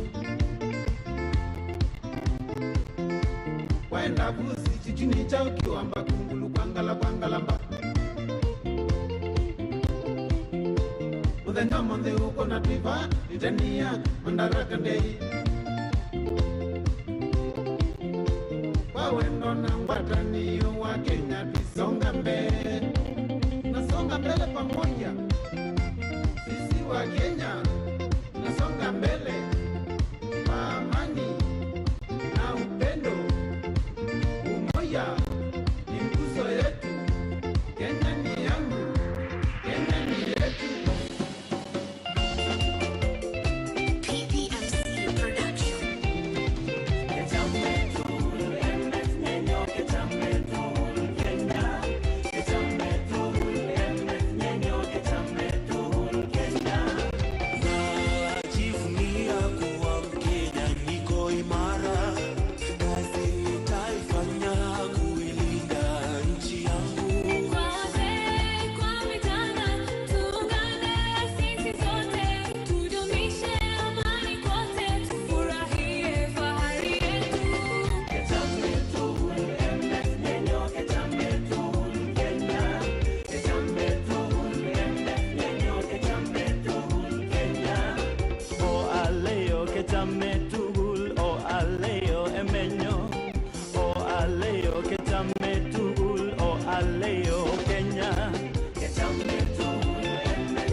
Pamoja tutaijenga Kenya yetu kwa amani na upendo, tuendeleze utu wetu.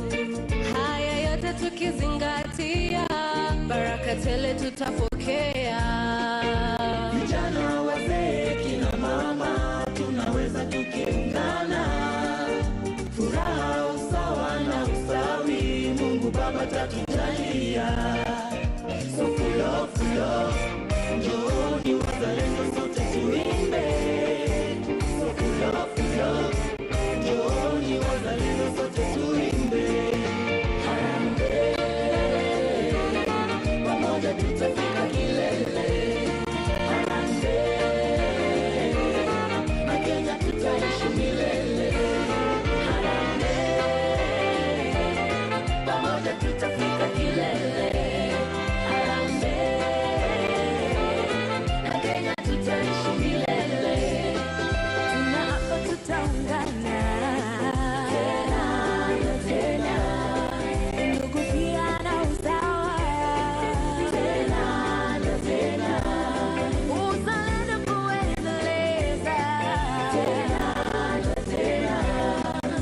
Pamoja tutasimama tena.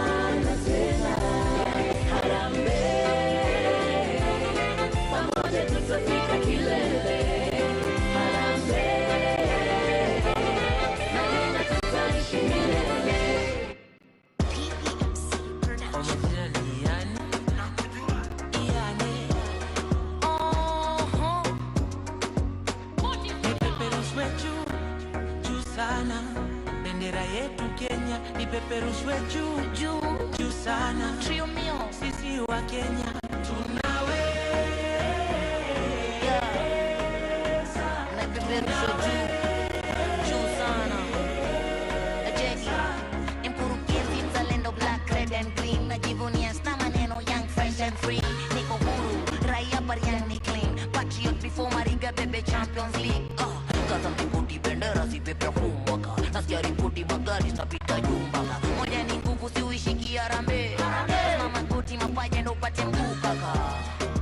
Mkenya halisi, nasija ifiche inaonekana kwa rahisi. Mboka inapigwa vile inafando vile inaishi, tutamu kuona vijana wajenga nchi. Juu sana, bendera yetu Kenya ipeperushwe juu juu juu sana. Sisi wa Kenya tunawe, na tunaweza Kenya hutana. Ile siku tulipata madaraka tulisele, proud hata siwezi eleza pele. Na ndo maana tulipiga shangwe na nderemo, wazalendo tukasare vako za beberu. We are freedom fighter, niko free filanga. Cheki around vile wa Kenya tumejipanga. Tunapendana kama ndugu, tunajengana, kushikana ndio mambo tunaduka wangwana. Juu sana, bendera yetu Kenya ipeperushwe juu juu juu sana. Sisi wa Kenya tunawe, na tunaweza Kenya hutana. Ipeperushwe. Rais Kenyatta alituletea uhuru Kenya, Rais Moi akatuletea maziwa ya Nyayo, Rais Kibaki akatuletea masomo ya bure, Rais Uhuru ametuletea maendeleo Kenya, Rais Uhuru akatuletea ugatuzi Kenya. Daima mimi Mkenya, oh Kenya, naipenda Kenya, oh Kenya. Ipeperushwe juu juu sana, bendera yetu Kenya ipeperushwe juu juu juu sana. Sisi wa Kenya tunawe, na ipeperushwe, na ipeperushwe, na ipeperushwe, na ipeperushwe. Daima mimi Mkenya, baby uno, piga shangwe na nderemo, naipenda Kenya, na tunaweza Kenya hutana. Juu juu juu sana, bendera yetu Kenya ipeperushwe juu juu sana. Sisi wa Kenya tunawe,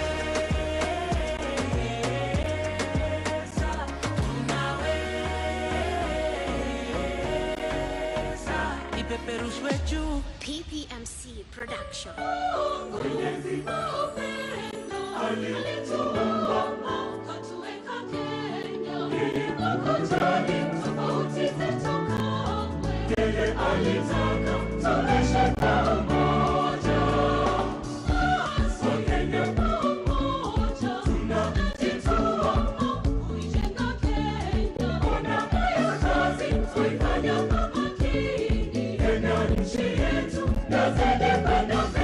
Mheshimiwa Rais wetu, umejenga Kenya vile uliahidi, maana tunasonga mbele. Mheshimiwa Rais wetu, umejenga Kenya bila kurudi nyuma, maana tunasonga mbele. Ewe Uhuru Kenyatta, baba wa taifa, umetimiza mengi, maana tunakupongeza. Ewe Uhuru Kenyatta, baba wa taifa, umetimiza mengi, maana tunakupongeza. Ulinzi, unatango, unatuzi, yes we celebrate.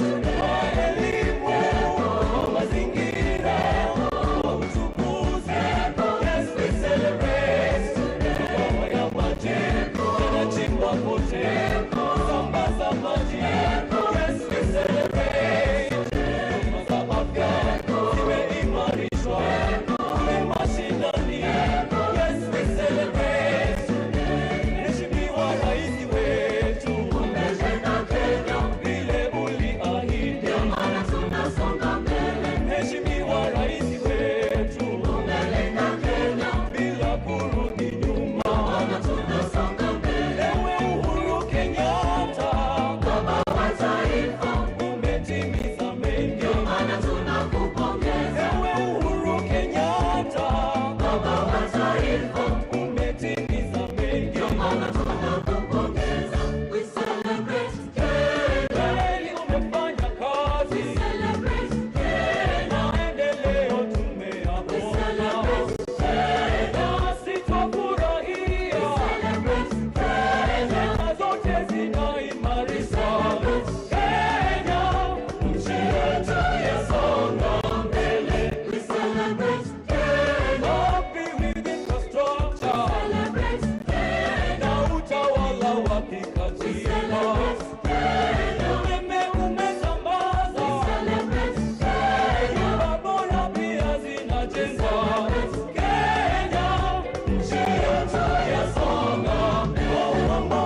Tuwapongeze kwa makofi, tuwapongeze kwa makofi wasanii wetu kwa hizo nyimbo na tamaduni zetu za hapa Kenya.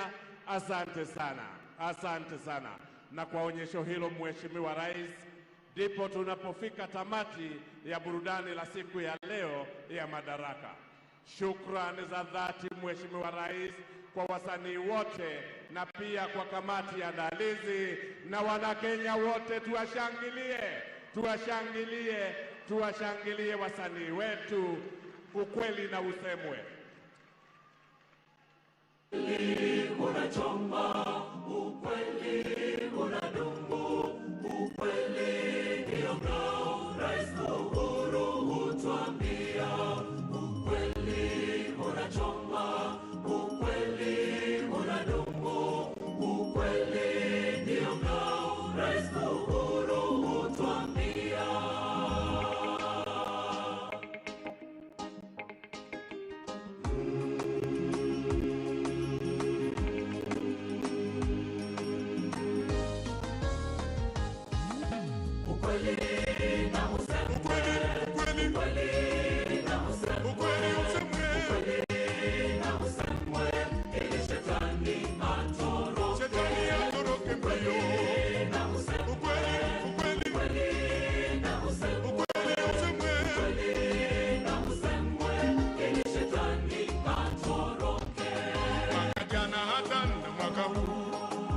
Wachache wasema Uhuru mbaya, tumeishi na Uhuru miaka mingi, hatua ni ubaya, nyinyi mnatudanganya. Rais Uhuru anasema ukweli, tena ni mtu wa kupenda watu sana. Watu wengi walinyang'anywa mashamba, bali Rais Uhuru aliwarudishia. Mimi nasema ukweli na usemwe, ukweli na usemwe sasa.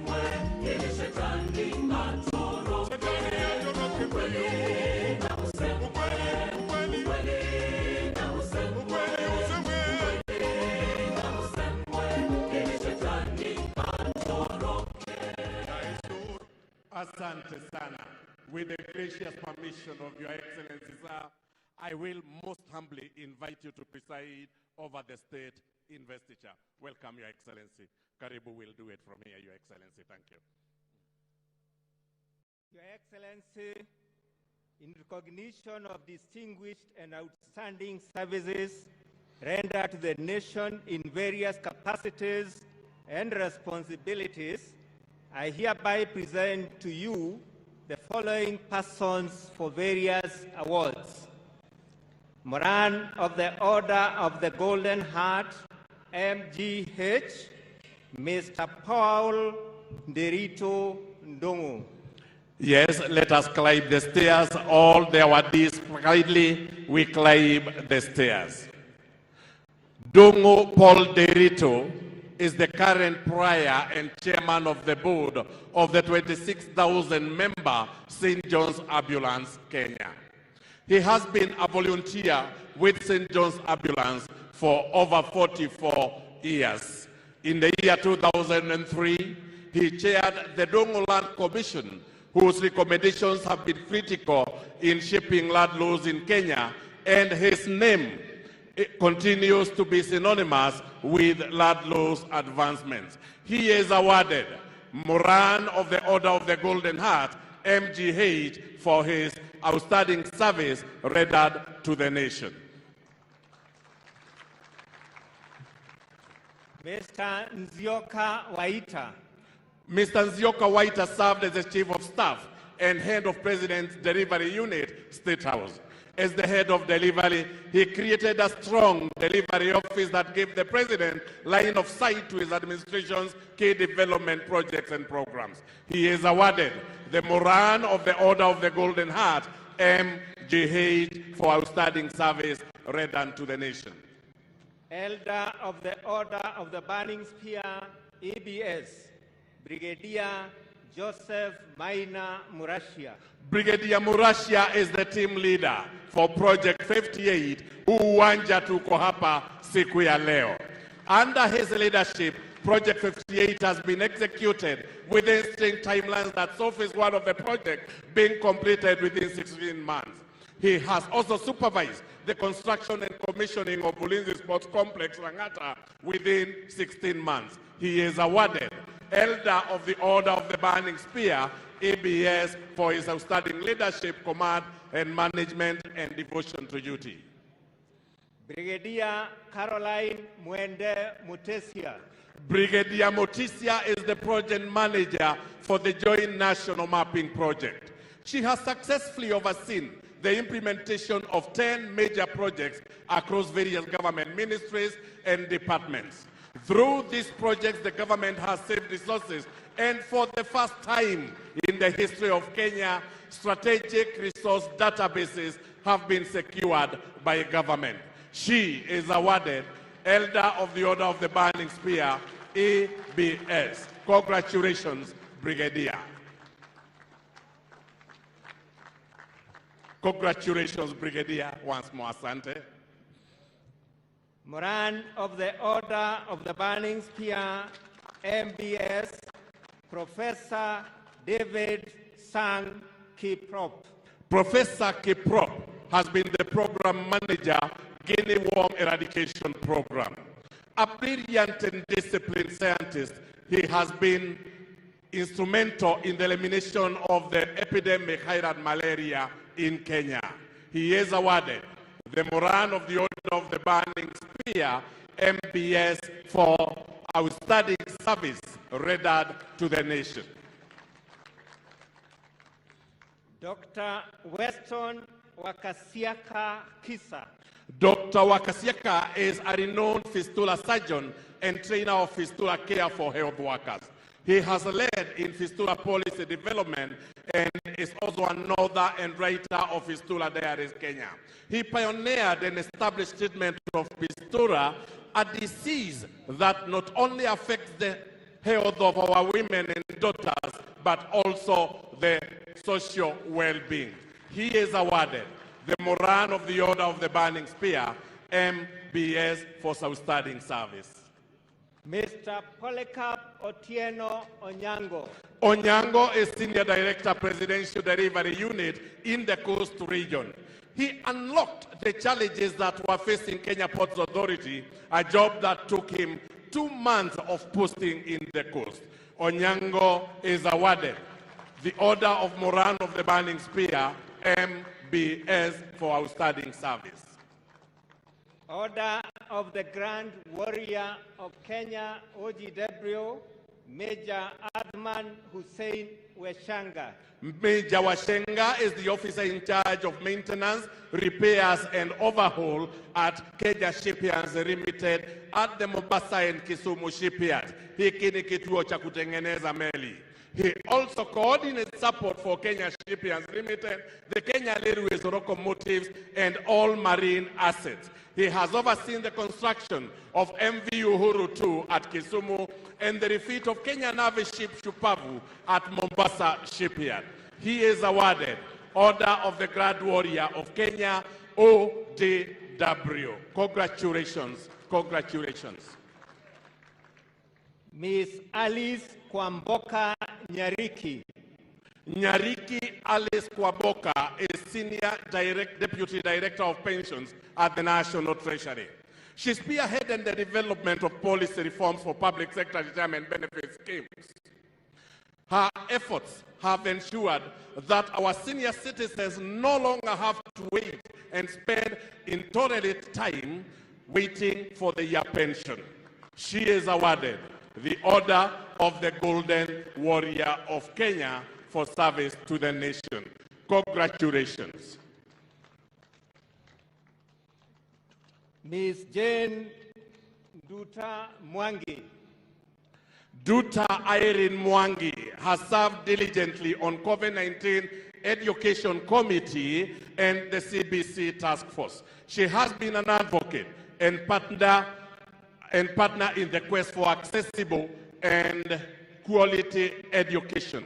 She is awarded OGW,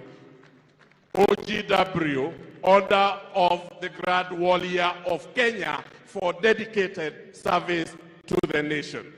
Your Excellency, this brings us to the end of state investitures today. I thank you, Your Excellency, sir. Asante sana. Your Excellency Julius Maada Bio, President of the Republic of Sierra Leone, and the First Lady of the Republic of Sierra Leone, Dr. Kiwumi Adesina, President of the African Development Bank, and indeed a true and great friend of Kenya,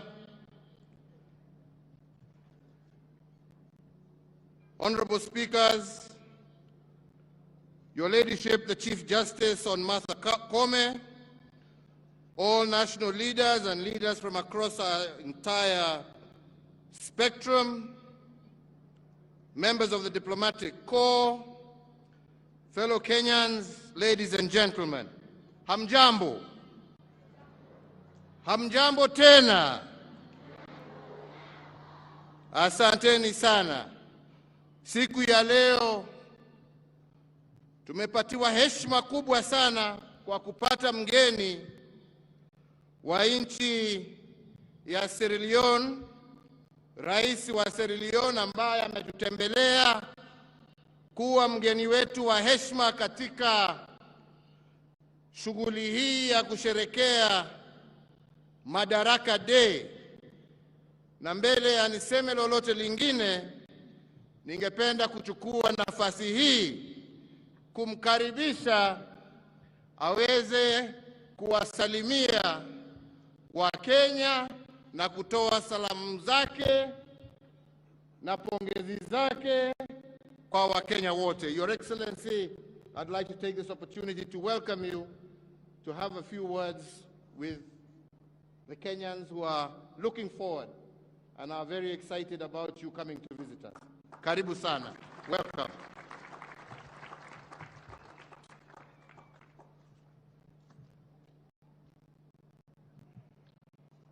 Shukrani sana, Your Excellency. Shukrani sana.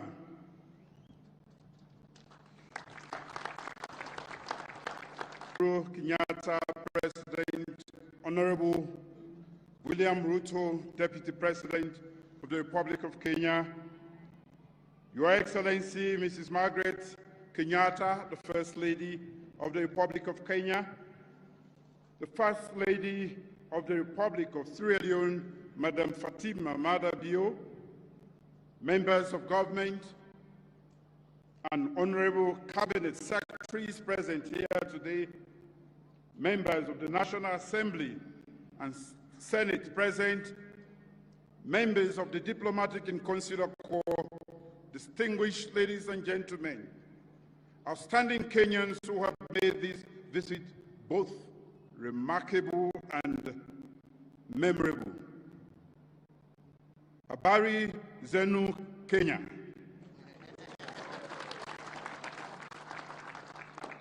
Habari za majana.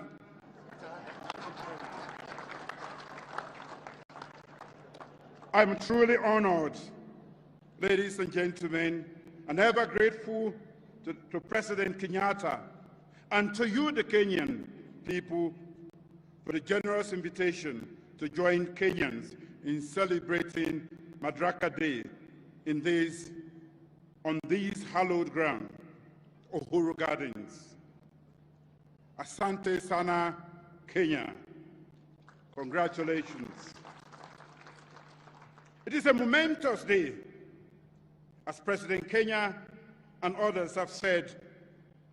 It is the day on which Kenyans asserted that through the dignity of independence and self-governance, they would work hard together to create a future of which generations unborn will be proud.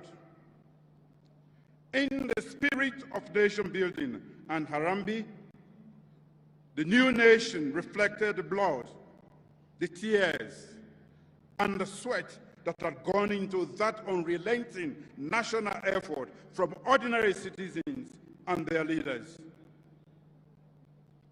As Mzee Jomo Kenyatta of blessed memory reminded Kenyans, our children, and I quote, our children will learn about the heroes of the past, but our task is to make ourselves the architects of the future, end of quote.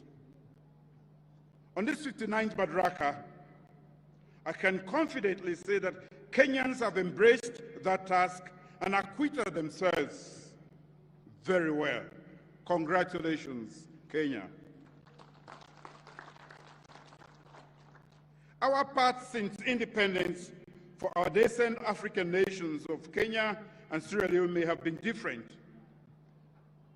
In each of our ways, it has been arduous, maybe not what our forefathers imagined, and probably best left untold. But we can both celebrate in Kenya and in Sierra Leone that we have been through the crucibles. We have faced and mastered our fears and doubts. We have triumphed over adversity, and we have worked hard to build just, inclusive, peaceful nations on both sides of the great continent. But more importantly, the fraternal bonds between our two nations keep getting stronger. On Sunday, I joined the Kenya Defense Forces to celebrate the heroism of 4 Kenyans and the sacrifices of thousands of Kenyan soldiers who fought to restore peace and stability in Sierra Leone. If today we are the 4th most peaceful democracy in Africa, it is partly because of the sacrifice of Kenyans. Thank you, Kenya. When Ebola struck, Kenyan nurses and doctors were at hand to see us through that difficult moment. When we faced challenges for computing equipment for our first ever digital population census, President Kenyatta extended a hand of typical Kenyan generosity. And there is so much more to say. Our two nations may have stood Our two nations have stood together in war, in peace, and in solidarity. We have pursued a collective agenda and continue to deepen cooperation at the bilateral and the multilateral levels. President Kenyatta's great work in this country, from electricity, ports, roads, railways, housing, to healthcare, education, food, security, and growing the Kenyan economy through trade and investment, has showed us in Sierra Leone what is possible. We are therefore also here to strengthen our ties with Kenya in areas of international cooperation, peace and security, wildlife and tourism, ICT and education, and trade and investment. In this spirit of interdependence, with a view to the mutual benefit of our two nations, let me close by reminding us of two proverbs, one Kikuyu from Kenya and one Mende from Sierra Leone. The first one is from Kenya. One log does not make a bridge. This reminds us that for safety and strength, and for reassurance that we will continue to traverse difficulties together, we must continue to work together and make our bonds even stronger. The second is from Sierra Leone. One tree does not make a forest. Guya Eula. That reminds us that only through interdependence and unity of purpose can we truly grow stronger and be more formidable as nations. On this 59th Madaraka, let me once say, Hongare sana, asante sana, and God bless the people and Republic of Kenya. Thank you. Thank you very much, brother. Thank you. Good luck.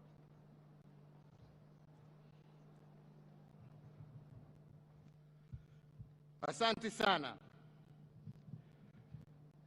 Fellow Kenyans, today I'm delighted to return to these grounds of Uhuru Gardens to commemorate the 59th Madaraka Day, and indeed overjoyed because after 58 years of self-rule, this is the first time we are celebrating Madaraka Day at these hallowed grounds. Madaraka Day is significant in our history because it is on this day in June 1963 that our founding fathers of our nation replaced the outgoing colonial government and formed the first indigenous government of Kenya. And with this act, we achieved self-rule, or Madaraka, with Mzee Jomo Kenyatta as our first Prime Minister. However, self-rule was not the same thing as independence. With Madaraka, we had merely surmounted the first hurdle in our liberation struggle. It was 6 months after the first Madaraka Day that we secured our full independence on the 12th of December 1963. On that day, the nation was summoned to these grounds of Uhuru Gardens, and an elated people listened with tears in their eyes as for the first time, our national anthem was played, and then we cheered in boundless joy as our flag was hoisted and the flag of the British was lowered. This act of raising our national flag was not just an exercise in symbolism or a sheer sentimental exploit. It was a sign that we had achieved sovereignty as a nation, but fundamentally, it was a call to all of us to civic duty and responsibility to our people and nation. Once hoisted, our founding fathers reminded us that the flag was not just a cloth painted in designs of 4 colors. Instead, it was a painting of the national wounds and scars that we bear from our liberation struggle, coated with an illumination of our shared aspiration for our future. It was and still remains a picture of the blood we shed to regain what we had lost. It is a reflection of the dignity of our heritage and the pride that we restored. And because the ultimate act of every liberator is to lay down their weapon, the shield and the spear on our national flag is a symbol of our victory, but it is also a notice of readiness should our heritage of splendor be threatened. According to our founding fathers, therefore, our flag is not just a sentimental piece of fabric decorated in ink. We must always remember that each time it flies, it is blown by the last breath of our liberators as they made their final bow to liberate our country, Kenya. And why did our independence heroes choose these gardens as a place to midwife our young nation? What was the significance of these grounds in the history of our liberation struggle? And what did they want remembered by generations to come? On these very grounds sat the largest concentration camp in colonial Africa, holding up to 10,000 freedom fighters at any one given time. Many of our compatriots were tortured and maimed for life in that camp, and many more unknown heroes died in this field. The horrors of this camp and what inspired our founding fathers was that the tree of freedom must be watered by the blood of our patriots. And that is why on Jamhuri Day 1964, we planted a Mugumo tree as a solemn and symbolic reminder of this eternal truth. Although the colonizers killed the messengers in the camp, they could not kill the message. The liberation fever spread across our nation, and the colonizers had no option but to give in.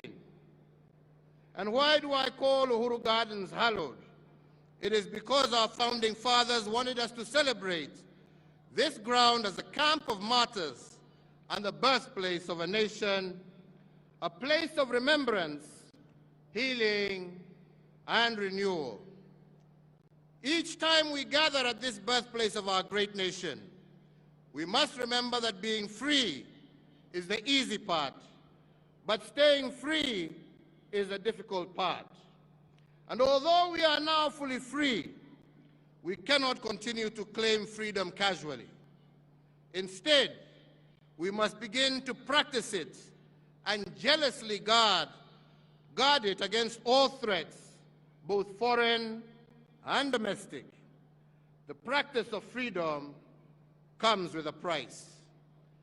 If our heroes paid the price to liberate our nation, we must similarly pay the price of nurturing our freedom. But fundamentally, we must remember that the price today is not the price tomorrow. The price of liberating the nation is not the same price of growing the nation. To keep and nurture our freedom, we have to pay a higher price. And part of this price is to be trustworthy stewards of what our founding fathers passed down to us. So my joy today is that we have been able to restore the sanctity and historical significance of Uhuru Gardens. Following many years of neglect, this historic site had become a den of thieves, and in fact it is on record that part of the 68 acres on which these grounds sit had fallen into the hands of unscrupulous individuals. We have reclaimed it and grabbed the site back and restored its dignity and purity. Yesterday I had the distinct honor of inaugurating these grounds as a monument and a museum of remembrance and a place of unedited history. And we have done this because a progressive nation does not hide its history. It confronts it and endures to correct it so as to change the future. Each time we celebrate our liberation struggle, tradition demands that we ponder a series of questions. Fundamentally, we must ask how. How have we built on what was handed down to us? What account can we give of ourselves as the successors of the cause of our liberators? And can we honestly say that we have been faithful stewards worthy of their sacrifice? On the 9th of April 2013, I assumed office as the nation's 4th president. Today, 9 years and 2 months later to the day, in discharge of the mandate you bestowed upon me, my administration has built on the gains secured by the previous 3 administrations and strengthened our social fabric, making Kenya safer and healthier, fairer and just, a nation where justice is truly our shield and defender, reinforced our educational and technical excellence, integrated devolution as a way of life, and successfully led the nation through the worst global health crisis in a century, while also expanding economic opportunities for Kenyans. As Kenyans, we often dwell on what and how without asking ourselves why. And so I answer, why have we invested so heavily in infrastructure? Why has my administration extensively equipped and retooled our defense and security agencies and expanded the benefits enjoyed by the staff therein? Why has the government driven digitization in the delivery of public services while also fostering grassroots location and access at the same time? Why has my tenure in office seen so much emphasis on transformative programs, reforms in healthcare, education, agriculture, energy, titling of land, housing and social protection, affirmative action, commerce and industry, and the ease of doing business? We have done all of this because they are interrelated aspects of our national life that are tied together with a singular golden thread, areas of challenge that can become the engines that drive Kenya into a more just and prosperous future. Fellow Kenyans, national security and defense has been a priority area since 2013 because we cannot deliver on our national anthem's promise of plenty within our borders if these borders were porous and insecure. I therefore made security a top priority because I know that without a secure environment, no life can flourish and no enterprise can thrive. With the mandate that was given to me, we silenced the wave of terror attacks that had a stranglehold on our nation. And we achieved this by retooling our security organs and making them more capable to address the dynamic contemporary security challenges that Kenya faces. To all our security officers, because of your commitment to defend our nation and to squarely face new dangers, every citizen is able to participate in the social economic development of our nation.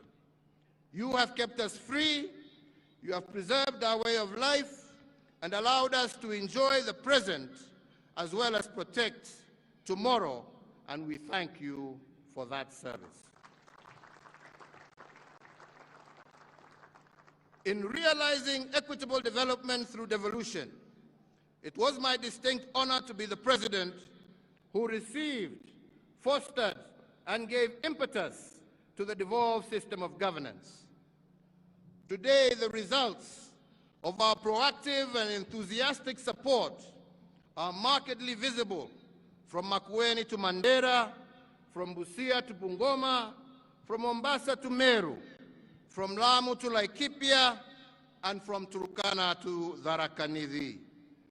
We, with the mandate that you gave, have institutionalized devolution and forever changed the face of Kenya, buoyed by the 2.4 trillion Kenya shillings that we have transferred from the national government to the counties from 2013 to date. On the regional front, Kenya led the push to admit the Democratic Republic of Congo into the East African community. With this singular move, the East African Common Market grew by 90 million people, yielding a now expanded market of 300 million citizens and a consequent enhanced opportunities for our Kenyan enterprises. To exemplify this, I mentioned just one, Equity Bank, which is already breaking ground in DRC and is already the second largest bank in the Democratic Republic of the Congo. On the global stage, we remain a leader in the cooperative multilateral order, as evidenced by our membership of the United Nations Security Council that has provided us a voice on international peace and security matters that threaten our humanity. This position has cemented our international stature and enhanced opportunities for Kenyans in the diaspora and within the international civil service. In return, diaspora remittances have increased tenfold in the last decade, and they now stand at an all-time high of over Kenya shillings 400 billion in 2021, surpassing traditional exports and making Kenyan human capital our greatest export. With the same mandate, you challenge us to enhance the global competitiveness of our human resource. We did this because every epoch of our nation's history has placed a unique set of demands on the skills and competencies required of our people, which in turn has required us to reform and to recalibrate the content and architecture of our education system. At independence, our founding fathers embarked on a mission of course correction to transition from a colonial education system that prepared learners for servitude to one that gave them the tools to lead a newly independent nation. In 1985, we made yet another monumental shift by transitioning from the 7423 system into the 844 system. But with time, fellow Kenyans, the 844 curriculum became inconsistent with the aspirations of our growing nation, particularly because of its overloaded curriculum and its focus on rote learning and the passing of exams as the ultimate goal of the system. As we began re-engineering it, we had to return to the foundational philosophy of education, and that is, citizens never fail. It is systems that fail them. And if the systems are inconsistent with the aspirations of the people, then the systems must be changed. The challenge of the day calls us to imagine a system that creates responsible citizens as opposed to subjects, a system that celebrates creative potential of all our children as opposed to one that leaves them with labels of failure if they do not pass exams, a system that brings about freedom to be creative and innovative as individuals. This is the promise of the competency-based curriculum, and that is why in December of 2022, the pioneer CBC class, now in 6th grade, will transition to junior secondary. And we believe, and given the manifest success achieved in such a short period of time, there is no turning back with respect to competency-based curriculum.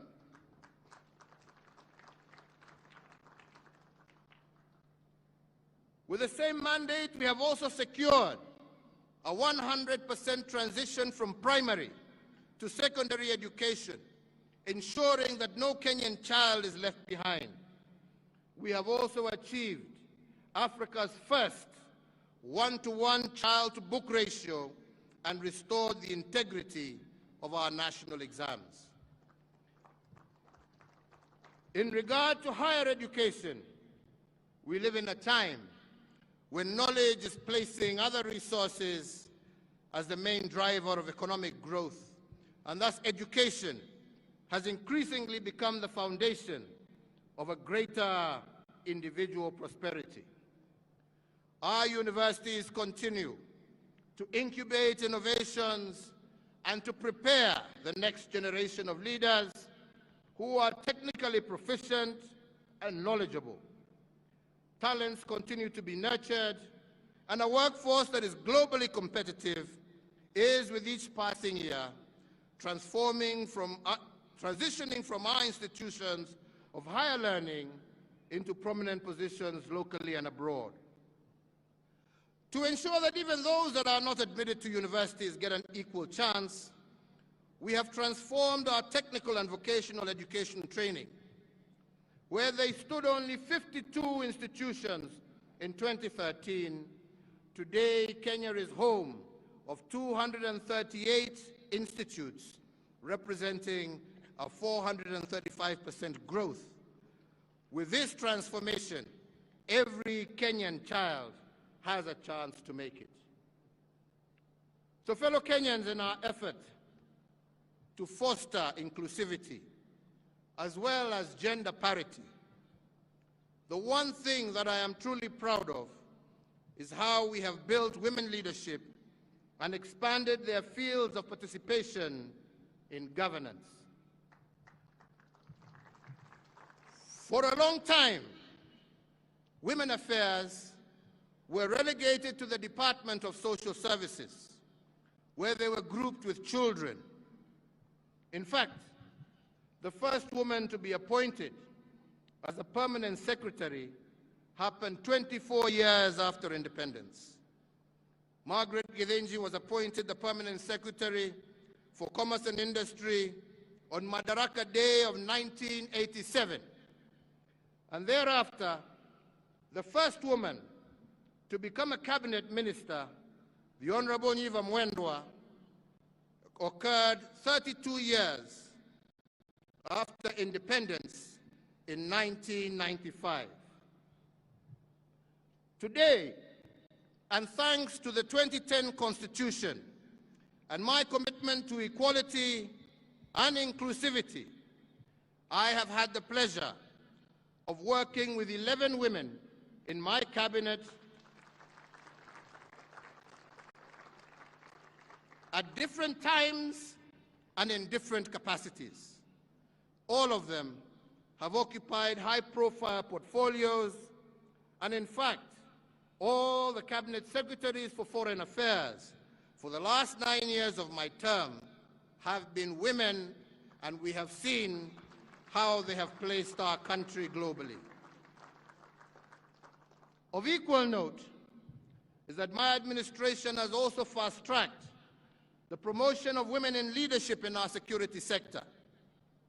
I appointed Fatuma Ahmed as the first woman Major General of our Defense Forces in 2018.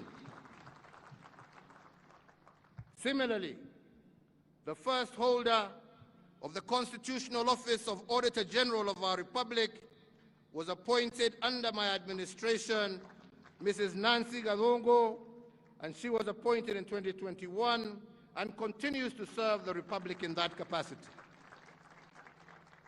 And of course, we have our three arms of government, one of which is now headed by a woman. After 58 years of our independence, in May of 2021, I had the profound honor of being the first President of the Republic to commence an address with a salutation, Madam Chief Justice, when the Honorable Lady Justice Martha Koome assumed office as the first woman Chief Justice. We are also proud of the fact that Kenya's judiciary boasts a female Deputy Chief Justice, a female Chief Registrar, and many female principal judges and presiding judges across our superior courts. Going further, in August of this year, if it is the wish of the Kenyan electorate, we have a chance of electing a woman and shattering the glass ceiling by assuming the second highest office in the Republic of Kenya. So, ladies and gentlemen, if our women were part of the liberation struggle, advancing their cause intentionally is a duty that belongs to all of us. We owe it to them, we owe it to ourselves, and we owe it to our country. And I am indeed proud to have been part of this push for women leadership in our republic.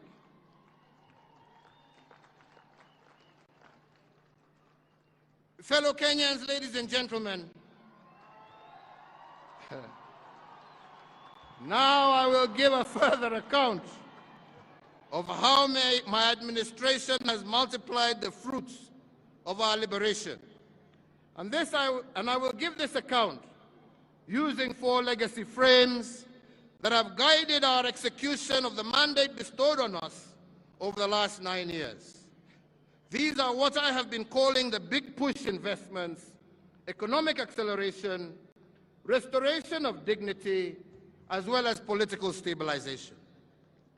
I begin with the first legacy frame of the big push investments, and I want to start this frame because the question many have begged is why the heavy investments in infrastructure.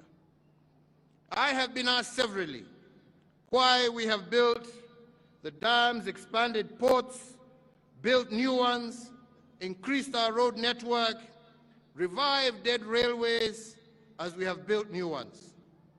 And our logic here has been very simple.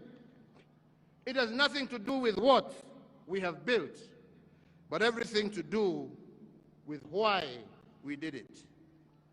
The naysayers have said that we should not invest so heavily in infrastructure because people do not eat roads, they do not eat bridges. I have refused their pessimism because I know what a new road means to a farmer who has for decades been unable to get their produce quickly to the market. I refuse to delay the dream of world-class ports and fishing support infrastructure because we wanted our fishermen in our oceans and lakes to be able to gain more from their sweat of their brow.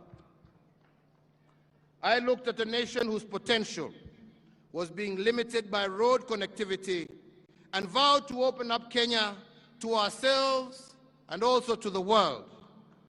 The result has been that once sleepy villages and towns across our country have roared to life and become vibrant centers for economic and social activity.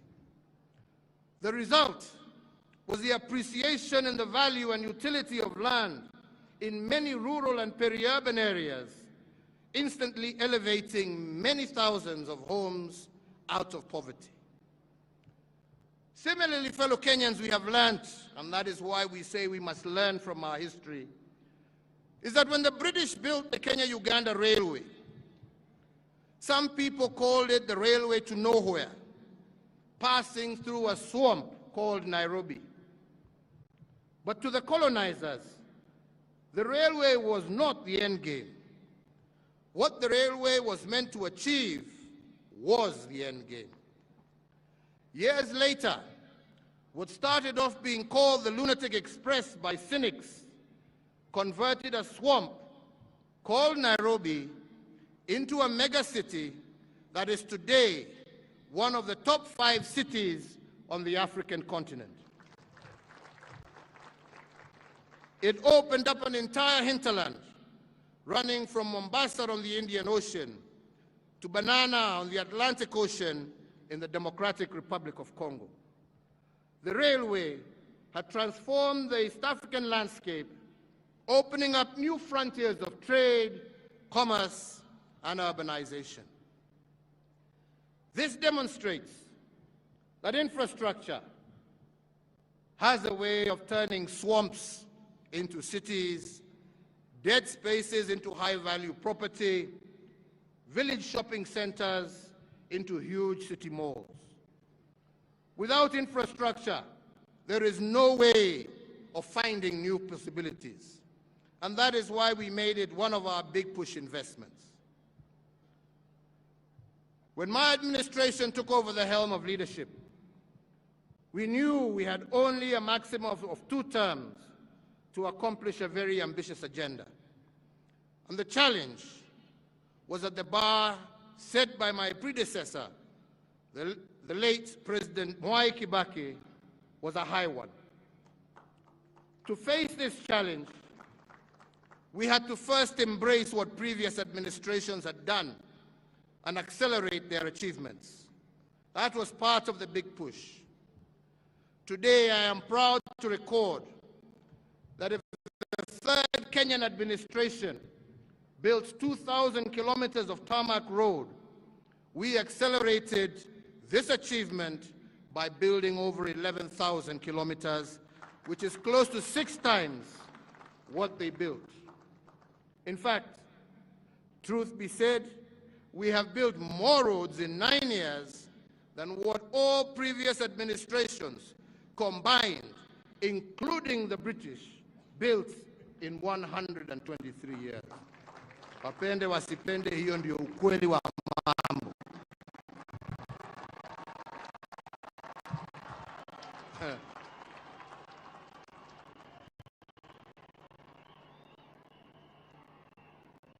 If this nation's third administration had set the bar higher, we have set the bar even higher.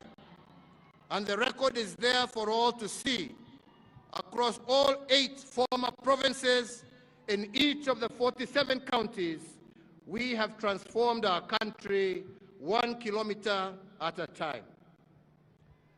Our world-class infrastructure, from elevated expressways to floating bridges, have put Kenya on the global map. And as a result, we have distinguished ourselves as an investment destination of choice, a regional and continental hub, and a leader on the African continent. With the mandate you gave me, fellow Kenyans, we also transformed the way government services reach you. We did this through the introduction of Huduma centers, an online platform such as eCitizen, to make access to public services a fast and pleasant experience and not a toil that every citizen must endure so as to obtain basic services. Jamani, nipatie maji bwana.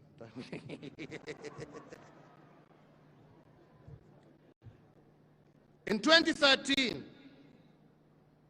in 2012, who would have believed that passport applications, birth certificates, marriages and business registration, driver's licenses, and so many others could be done online from anywhere in the world? My administration has also supported similar advancement in the independent arms of government, resulting in a situation where Kenyans now file and serve documents for their court cases online, and the era of the notorious missing court file has been firmly put behind us. It is in the life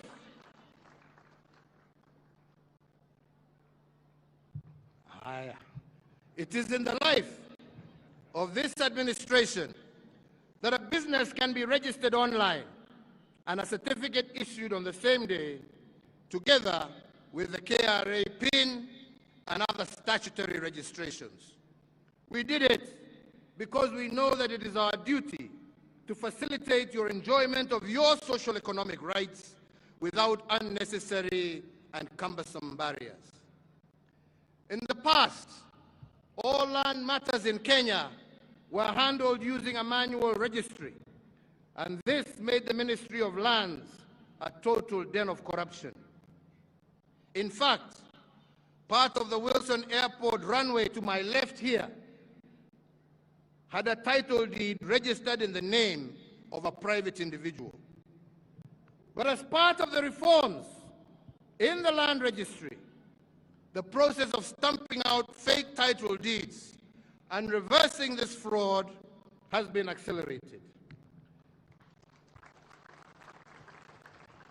It took previously a minimum of 6 months to do a single land transaction. This has now been reduced to 48 hours using a system called Avisasa, and similarly, instead of taking 1 to 3 months to do a land search, this system will give you a land search result in 3 to 5 minutes. Thanks to the brigadier. Huyo mama mumeona hapa, msicheze na yeye, amefanya kazi mingi sana. Wale ambao hawapigi kelele ndio wanabadilisha Kenya.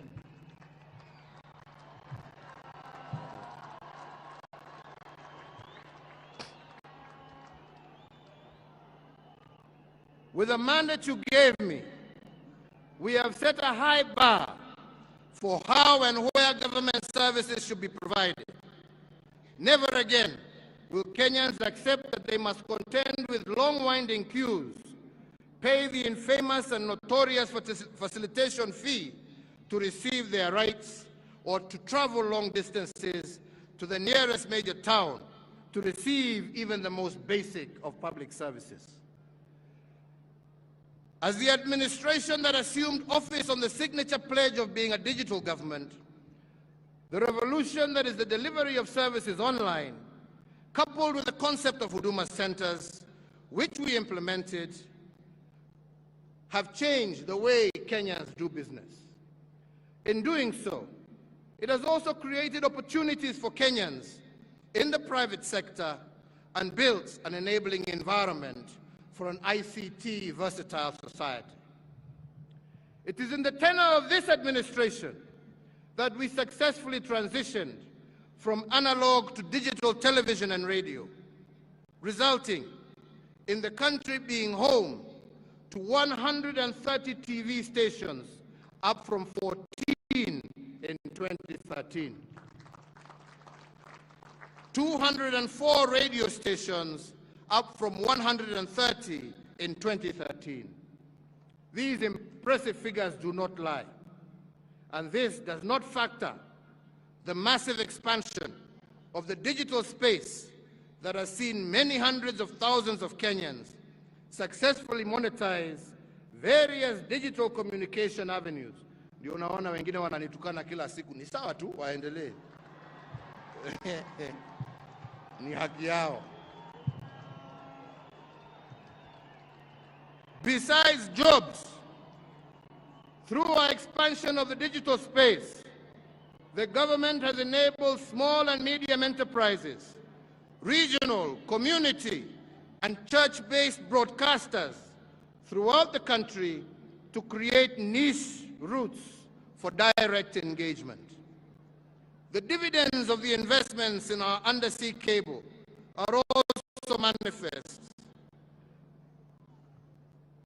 To fully seize the opportunities offered in this information age, our massive ICT investment has seen internet penetration in Kenya rise from 31.4% in 2013 to 93.9% in 2022,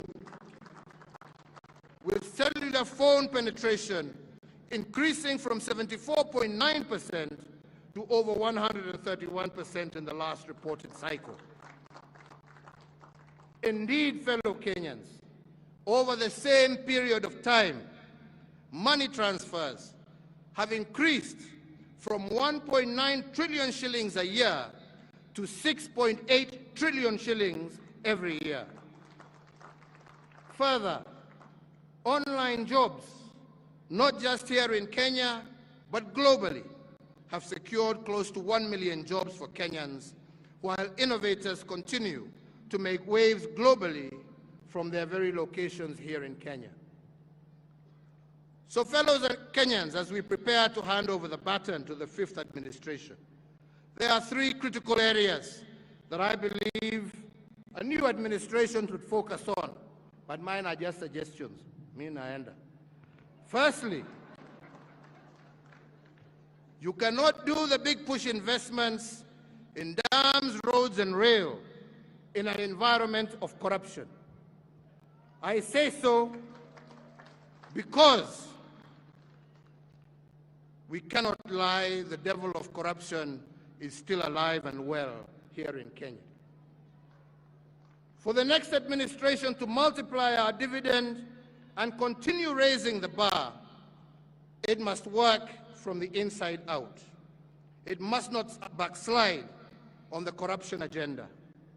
When corruption festers in government, you cannot fight it from the court of public opinion. You must fight it from the inside out. And that is why leaders elected must have the credentials and the will to continue this cleanup. Secondly, you cannot implement big push investments in an environment of political strife and hypocrisy. Many have doubted whether my government has achieved in the second term. But let me tell you, we have. And the record must reflect that this is true of all sectors. To name but one, during our first term, we built slightly over 3,000 kilometers of tarmac road. But the second term, we have completed close to 8,000 kilometers and over 6,600 kilometers of tarmac road are currently ongoing. And all of this, I strongly believe, has happened because of the political stability that we achieved because of the handshake.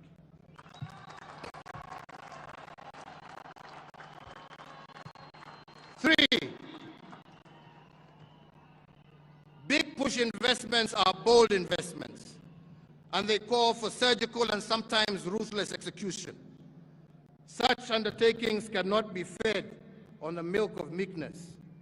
They need an attitude that shows the contempt card to those who dwell in negativity and naysaying. For instance, many have told you that the expressway that snakes through the heart of Nairobi, our pessimists said that it is impossible. Yet we have done it. And if we had said then that we would do it without a single coin from the taxpayer, except that which was used for the relocation of utilities, including electricity, water, fiber optic cables, many would have said we were dreaming, but we did it. Today, the Nairobi Expressway snakes through the skylines of Nairobi as a wonder. Under normal circumstances, it would have taken us 4 years to build it. But because we were determined to complete it, we have achieved it in a year and a half. Because we believed in Kenya, we believed in our people, and we believed in ourselves as a government. As an affirmation of the confidence we enjoy from foreign investors, we built the first expressway in Africa. This first expressway, the first in Africa, using private foreign capital. Indeed, we did this at half the time and at no project cost to the taxpayer. It is also notable that we were able to build it to international standards.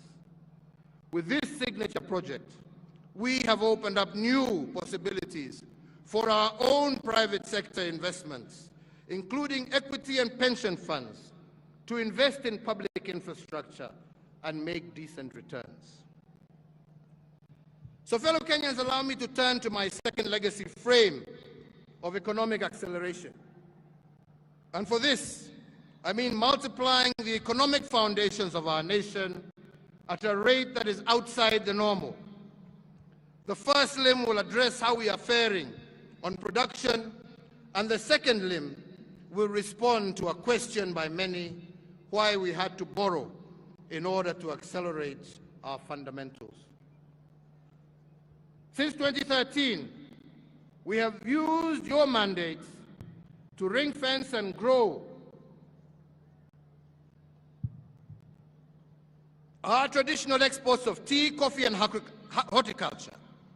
Across the country, coffee rates for 2022 are out, and we have nearly doubled our earnings made by the coffee farmer, from an average of Kenya shillings 60 per kilogram of cherry in 2013 to Kenya shillings 110 to 125 per kilogram today. Tea earnings from exports rose by 20%, Kenya shillings 114 billion in 2013 to 136 billion in 2021. In 9 years, over Kenya shillings 454 billion have been paid to our smallholder tea farmers. In addition, ladies and gentlemen, in addition to our traditional export crops, we have stayed ahead of the curve by supporting the emerging crops that will bolster our agriculture and horticultural earnings for decades to come. Just to mention one, the avocado, which is on course to become a top export earner. In the last year alone, we earned 15 billion shillings from avocado exports compared to 1 billion shillings in 2013. My administration has leveraged on improved diplomatic stances between Kenya and leading importers of the crop to negotiate preferential access for Kenyan avocado products. Another plank of this strategy was for employment creation is anchored on the Buy Kenya, Build Kenya policy. With this singular intervention, the supply of uniforms for our security organs, including footwear, have transformed our textile and leather industries and unleashed thousands of new jobs for our young people, in addition to the immeasurable pride in having the magical tag of Made in Kenya affixed to these items. To encourage leading motor vehicle brands to set up shop in Kenya and to restore our existing assembly lines, the procurement framework for motor vehicles by government and other security organs, we enhanced preference to locally assembled vehicles. With this policy shift alone, a moribund industry of vehicle assembly that was once moribund and dead is once again alive. With the mandate that you gave us, the voice of women, youth, and persons with disabilities that was once muted is now at the center of a growing Kenyan enterprise. Through AGPO, a staggering 169.6 billion has been pushed through these historically marginalized groups. So, fellow Kenyans, to address my second limb, why borrow? We must also first look at how other nations have prospered. It took England 200 years to industrialize, the United States of America 160 years, Japan 110 years, but China took only 35 years. And the four Asian tigers of Hong Kong, Taiwan, Singapore, and South Korea took 25 years to industrialize. And that is why the accelerated growth was called the Asian miracle. The secret to these miracles, ladies and gentlemen, was acceleration. They contracted their development timelines by implementing aggressive interventions and through policy choices that added their acceleration. In just one generation, they were at par with the Western world. The Afro-pessimists who are constantly out there bombarding us with nonsense will tell you that Kenya cannot replicate this miracle. But I want to assure you, they are wrong and we are right. Our accelerated path to economic growth has begun and must be maintained into the future. In just 9 years, we have moved from being the 12th largest economy on the African continent to the 6th largest economy, and we are still growing. In the same time, we have tripled the wealth of our nation from a GDP of 4.5 trillion in 2013 to close to 13 trillion today. As a mark of this remarkable growth, our tax revenues have doubled from Kenya shillings 800 billion in the financial year 2012-2013 to Kenya shillings 1.6 trillion as at April 2022. With the mandate you gave us, ladies and gentlemen, we are on a course to achieve the record-shattering projection of Kenya shillings 2 trillion in collections by the end of the current financial year. Fellow Kenyans, we have grown our road network almost 6 times, our power generation 40 times, connected more homes to electricity than any other country on the African continent. And we have done this in just 9 years. I do believe that the next administration can multiply these efforts to unprecedented heights. But to keep this acceleration, that 5th administration must borrow 2 lessons. One is that it is not possible to maintain the speed of our achievements in a contaminated environment. And this allows me to go back to the corruption cleanup that I started talking about. When we took over in 2013, we had some state corporations that were rotten from the core. We had to drain this swamp from inside out. But we had to balance this cleanup exercise with accelerated performance. Some have accused me of militarizing our country. I have no such intention. Kenya is a democracy and it shall always remain a democracy. But I did not hesitate and will not hesitate to use our discipline services to correct and to do that which others have failed to do.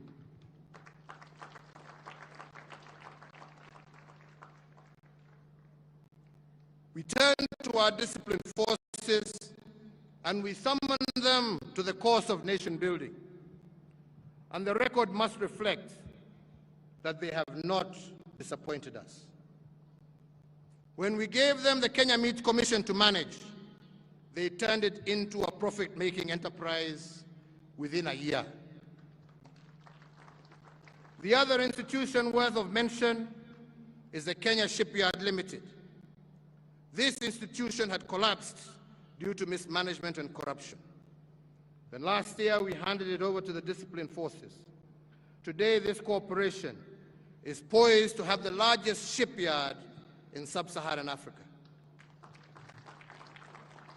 This, ladies and gentlemen, is evidence that in an environment that is not contaminated, things can be done. If we could build this park and the museum behind us using the disciplined forces in only 22 months, instead of the 10 years it would normally have taken, if we have begun restoring the glory of Nairobi using the Nairobi Metropolitan Services, I do believe it can be done. The second lesson that will keep our accelerated achievements afloat has to do with debt. And on this, I want to pose a national question. How much is too much borrowing? When does borrowing become too much and unbearable to a nation? The only time debt is a burden to a nation is if a nation is led by looters. But in the hands of a visionary administration, debt is a catalyst for rapid development. And I will give but one example. When South Korea achieved her economic miracle in a record 25 years, it also achieved the rank of being the fourth most indebted nation in the world. But the South Koreans did not call it debt. They called it using other people's money to advance their cause. What this means is that nations that have advanced have not necessarily used their own money, especially when they are not endowed with natural resources. They have borrowed from others to catch up and to become world economic leaders. And the national question, therefore, to us today is not whether debt is good or bad. The more legitimate question has to do with what the next administration will do with borrowed funds. Will they end up in the private pockets, or will they be used to accelerate economic advancement? On my part, I believe we have used other people's money to close our infrastructure gap, to connect our markets. For example, when a maize trader in Kitale previously would take 3 days from Kitale to the border with South Sudan, with what we have borrowed and the roads we have built, we have ensured that that man from Kitale can be at the border of South Sudan in just 5 hours, not 3 days. Similarly today, any trader can travel on a tarmac road to 4 out of 5 of our neighboring countries and do so in record time. If we can transport 10 times more passengers with the SGR at half the price and at half the time, and move 3 times more cargo daily from Mombasa to our neighbors, then our borrowing has surely been worthwhile and paid tangible dividends. So to maintain the tempo of increased and accelerated achievement, the next administration should not shy away from using other people's money. Debt in a cleaned-up government is an enabler, not a burden. With the mandate that you have given us, the people summoned us to secure sustainable development and to foster intergenerational equity, and we honor this solemn duty. We honor. Now, sorry, let me go back.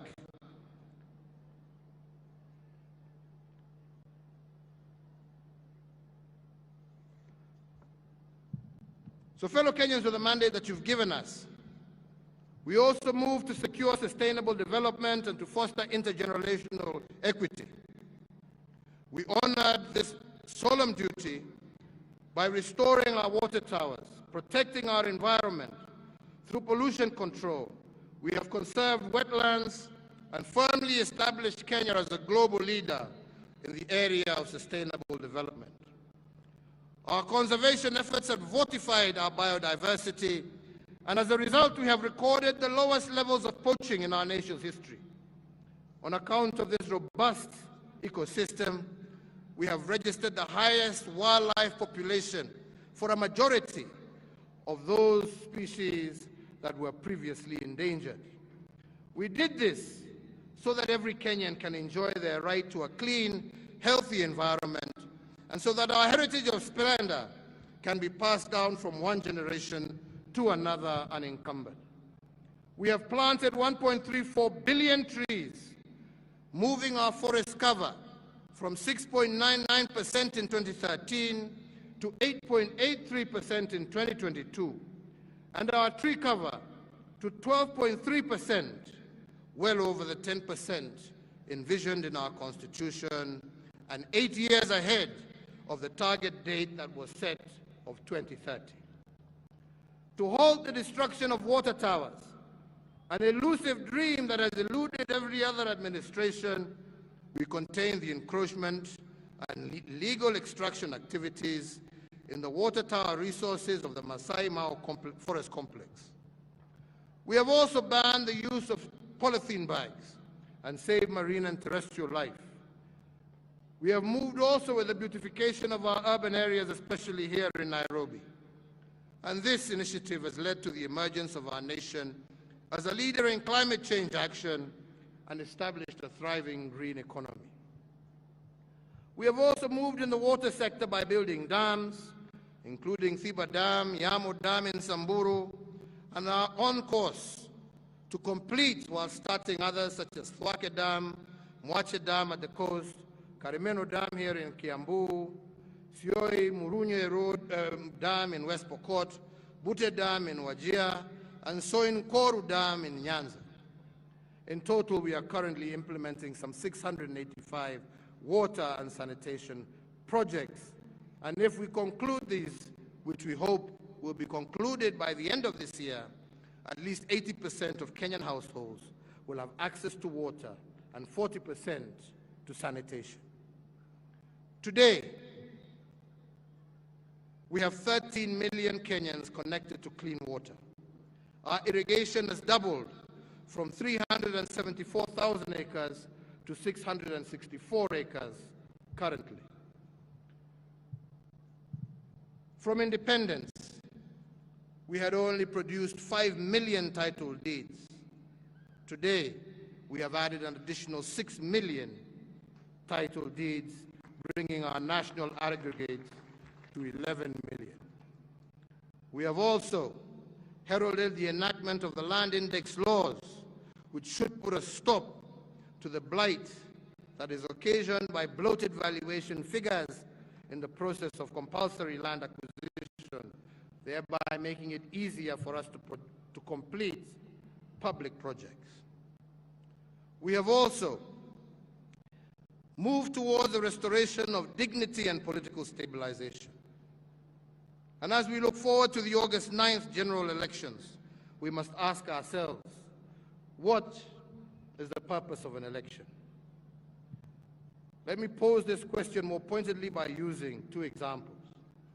When we choose the legacy framework of restoration of dignity, we want to reduce the burden of dignity to our people, and this is why we have targeted health.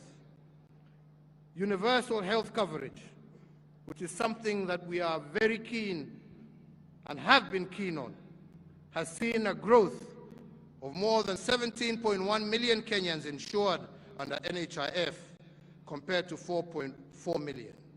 These are the things that Kenyans want to see continue. We have constructed an additional 1,912 healthcare facilities in conjunction with county governments across all levels of healthcare. Today, we have a new level 6 hospital, the Kenyatta University Teaching and Referral Hospital, that supports all these other ones. In the same period, we have increased our ICU capacity from 108 to 651 ICU-ready beds. Similarly, our hospital bed capacity has gone up from 56,000 to 82,000. In Nairobi alone, we have built 29 new hospitals in our informal settlements, which has changed the way healthcare is administered in our informal settlements. And we have opened a new level 5 hospital in Korogosho, one of those informal settlements. And although we have increased affordable access to healthcare, we have not yet done all we can, and there is still more to be done.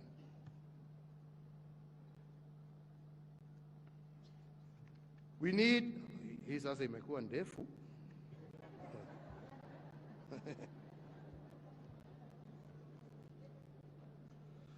So ladies and gentlemen, let me try and conclude. While we have had the longest and most consequential period of transformation in our nation's history, it does not mean that the work of nation building is complete or that we are free from want as a country.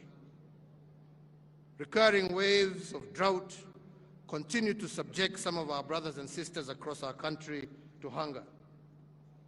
It is hard to tell whether the long rains that we expected in April will commence properly or not, or whether we shall have another year, a fourth year of consecutive drought.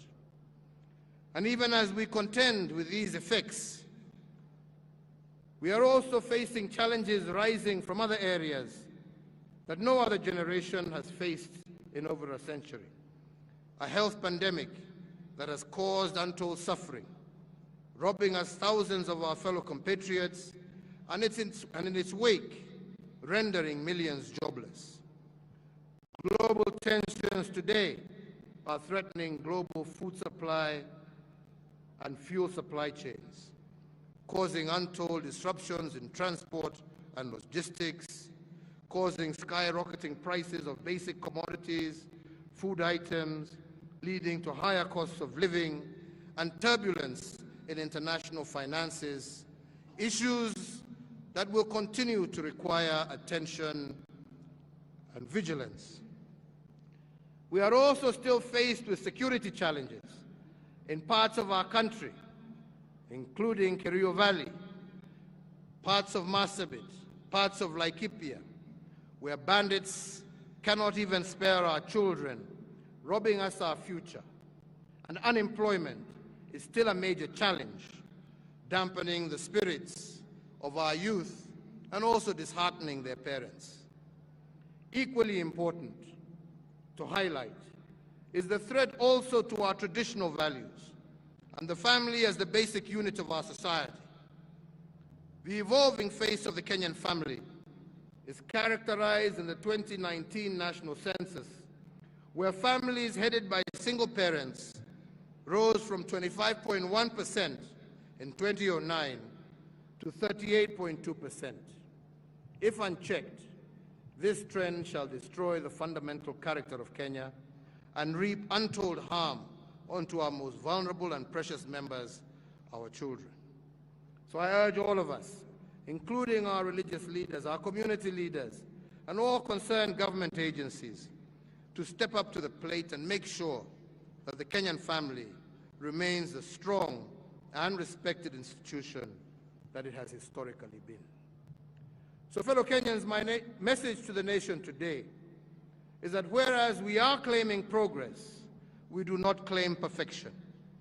Yes, we have made commendable progress on the social-economic front, but we cannot claim to have reached the pinnacle of our nation's potential.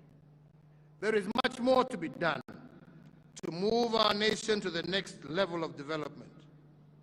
The fourth administration that I have had the privilege to lead together with my colleagues has laid the foundation upon which the fifth, the sixth, and the seventh, and all future administrations can build.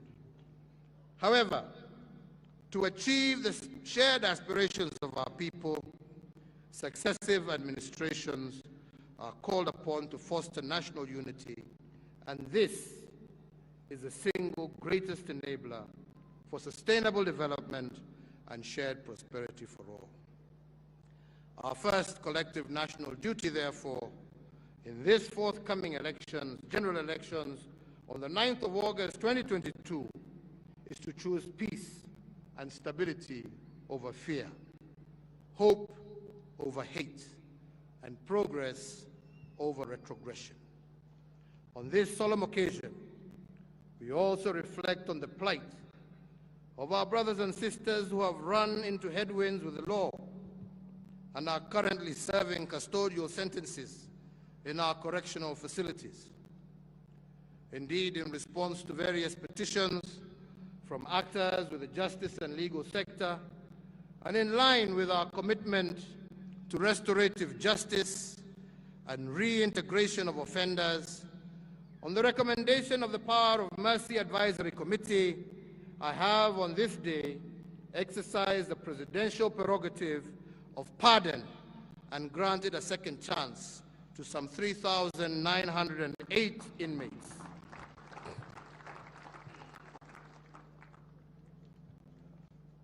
To those that have been pardoned, mine to you is that you should now be change makers in our society and restore faith and confidence in our criminal justice system.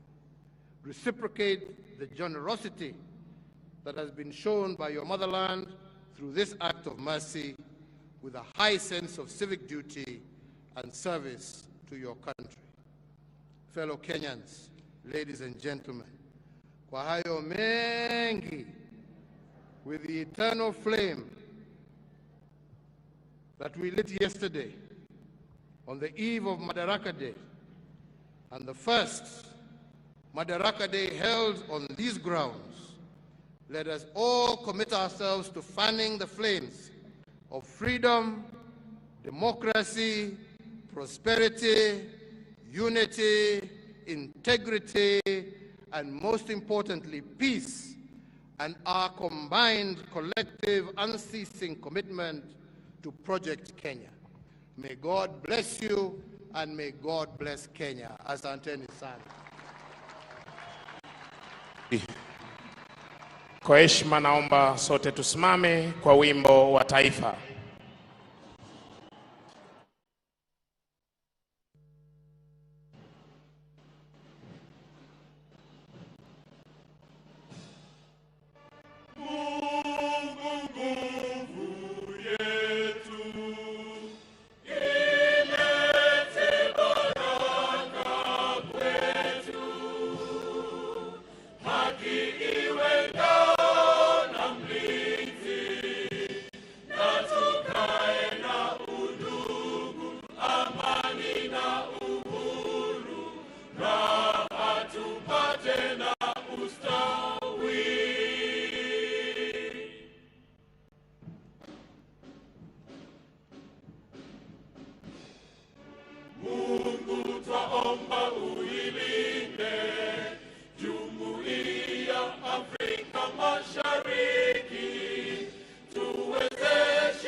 Asanteni sana. Ningeomba tuweze kutulia popote tulipo, wananchi wazalendo.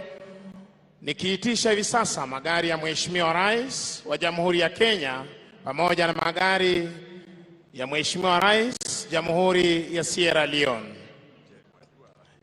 Kisha baadaye je wajua iweze kuendelea, na hapo hapo nikiitisha magari ya mkuu wa majeshi ya ulinzi pamoja na service commanders.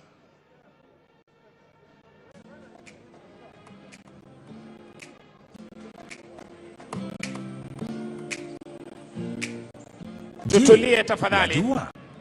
Wajua kuwa tangu tujinyakulia uhuru hadi mwaka wa 2013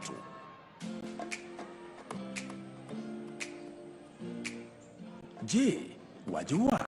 Bendi, wajua kuwa asante. tangu tujinyakulia uhuru hadi mwaka wa 2013 Asante Bendi. Kenya ilikuwa na kilomita 13,000 za barabara za lami pekee. Na wajua kuwa Rais Uhuru Kenyatta alipochukua hatamu za uongozi mwaka 2013 alitoa ahadi ya kujenga kilomita 10,000 za barabara za lami ili kuinua uchumi wa nchi na maisha ya Wakenya. Bila shaka, ahadi hii ya Rais Kenyatta imeafikiwa, kwani katika kipindi cha miaka 9 tu, serikali ya Rais Kenyatta imejenga kilomita 10,400 za barabara za lami. Hii inamaanisha kuwa Kenya sasa ina jumla ya kilomita 23,400 za barabara za lami, ongezeko la 80%. Katika miaka 9 iliyopita, shirika la Kenya limejenga kilomita 3,300 za barabara zinazojulikana kama highways. Kwenye miji, shirika la Kura limejenga kilomita 950 za barabara zijulikanazo kama urban roads. Na kule vijijini, shirika la Kera nalo limejenga kilomita 6,300 za barabara, yani rural roads. Cha kutia moyo ni kwamba barabara zingine kilomita 6600 zinaendelea kujengwa na mashirika haya matatu kote nchini kutokana na uwekezaji wa serikali ya Rais Kenyatta. Ni dhahiri kuwa katika kila pembe ya taifa hili Wakenya wanajivunia barabara za lami. Asante. Sasa tulete msafara wa Mheshimiwa Rais wa Sierra Leone.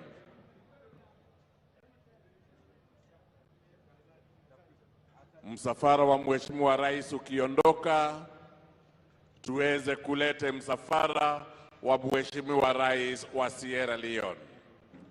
Magari mengine yote yabaki pahali yalipo.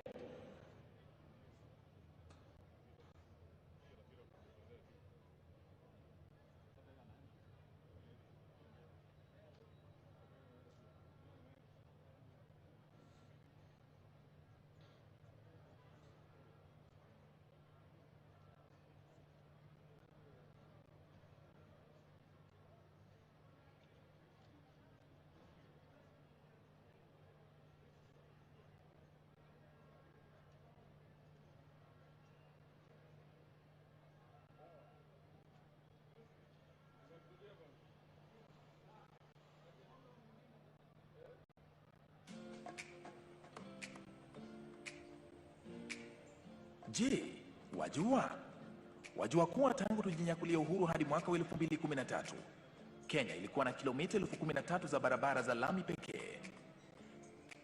Na wajua kuwa Rais Uhuru Kenyatta alipochukua hatamu za uongozi mwaka 2013 alitoa ahadi ya kujenga kilomita 10,000 za barabara za lami ili kuinua uchumi wa nchi na maisha ya Wakenya?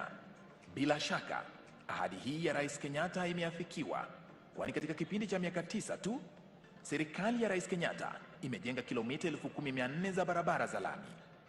Hii inamaanisha kuwa Kenya sasa ina jumla ya kilomita 23,400 za barabara za lami, ongezeko la asilimia 80.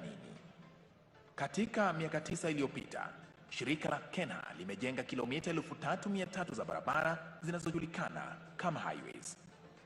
Kwenye miji, shirika la Kura limejenga kilomita 950 za barabara zijulikanazo kama urban roads. Na kule vijijini, shirika la Kera nalo limejenga kilomita 6,300 za barabara, yani rural roads. Cha kutia moyo ni kwamba barabara zingine kilomita 6,600 zinaendelea kujengwa na mashirika haya matatu kote nchini kutokana na uwekezaji wa serikali ya Rais Kenyatta. Ni dhahiri kuwa katika kila pembe ya taifa hili Wakenya wanajivunia barabara za lami, iwe ni walio mijini au vijijini. Na hii ni ahadi ya Rais Uhuru Kenyatta iliyotimia. Sasa wajua.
Uongozi maana yake, uongozi ndio uwezo uliopewa na watu wa kuwahudumia mahitaji yao na kushughulikia maslahi yao. Uongozi watoka wapi?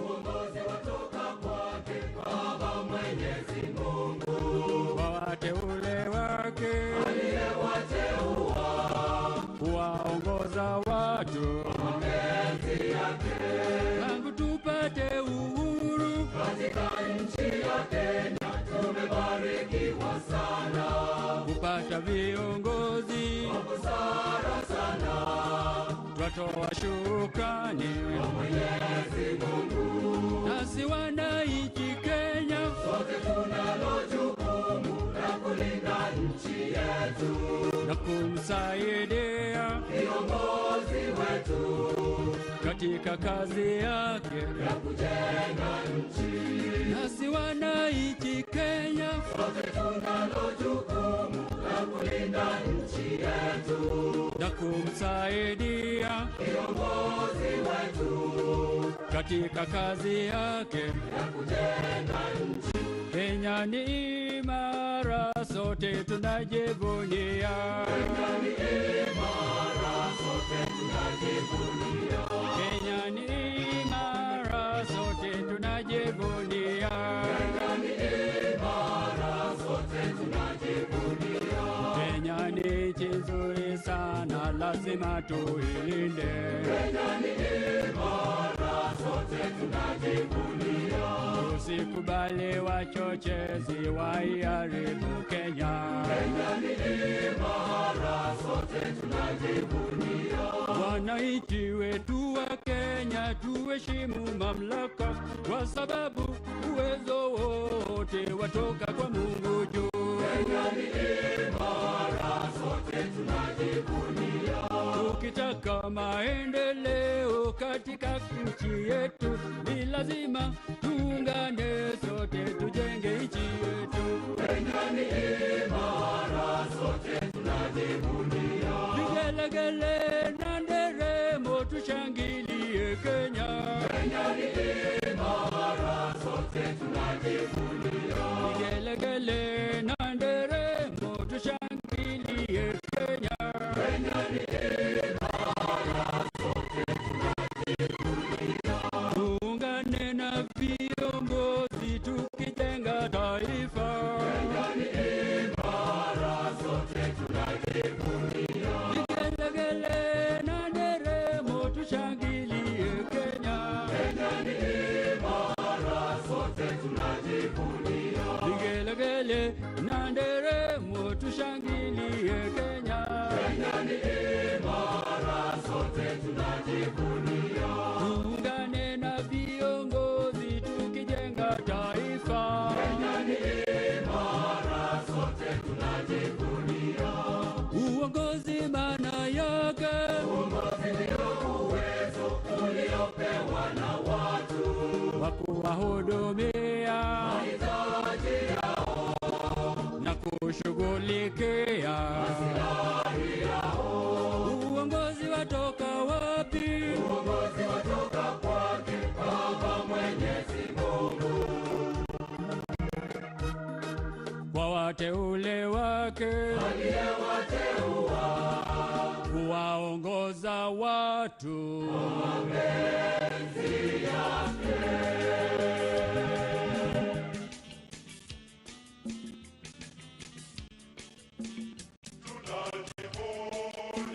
Kenya nchi yetu kweli yapendeza, kweli yavutia. Kenya nchi yetu kweli yapendeza, kweli yavutia. Kenya nchi yangu nitaitongoza, nitailinda maishani mwangu. Kenya nchi yangu nitaitongoza, nitailinda maishani mwangu. Kama pori simba anguruma, kifaru yu pale na ndege wa anga. Kama pori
Kenya, tunaomba amani Kenya, tunaomba Mungu ailinde.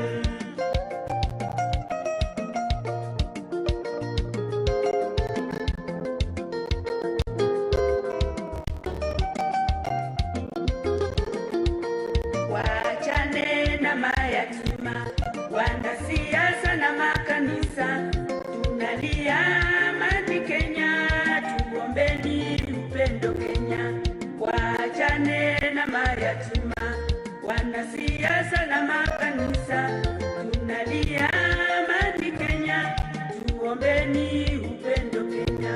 Tunaomba amani Kenya, tunaomba amani Kenya, tunaomba amani Kenya, tunaomba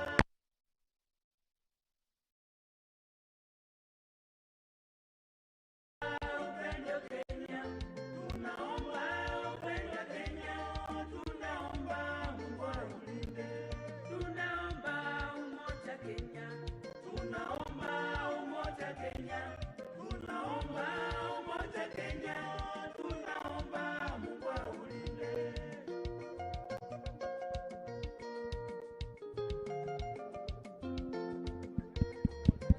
Check, hello.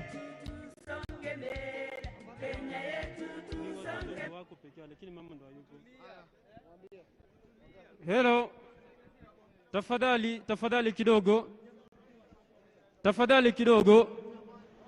Kuna watoto wawili wamepatikana wamepotea, hawana mzazi. Kama wewe ni mzazi alafu umepoteza watoto wawili, tafadhali songa huku mbele kwa main control. Watoto wawili wamepotea. Kama wewe ni mzazi ulikuja na watoto wawili lakini hawapo, tafadhali kuja huku mbele uone watoto wako. Mama mzazi ulikuja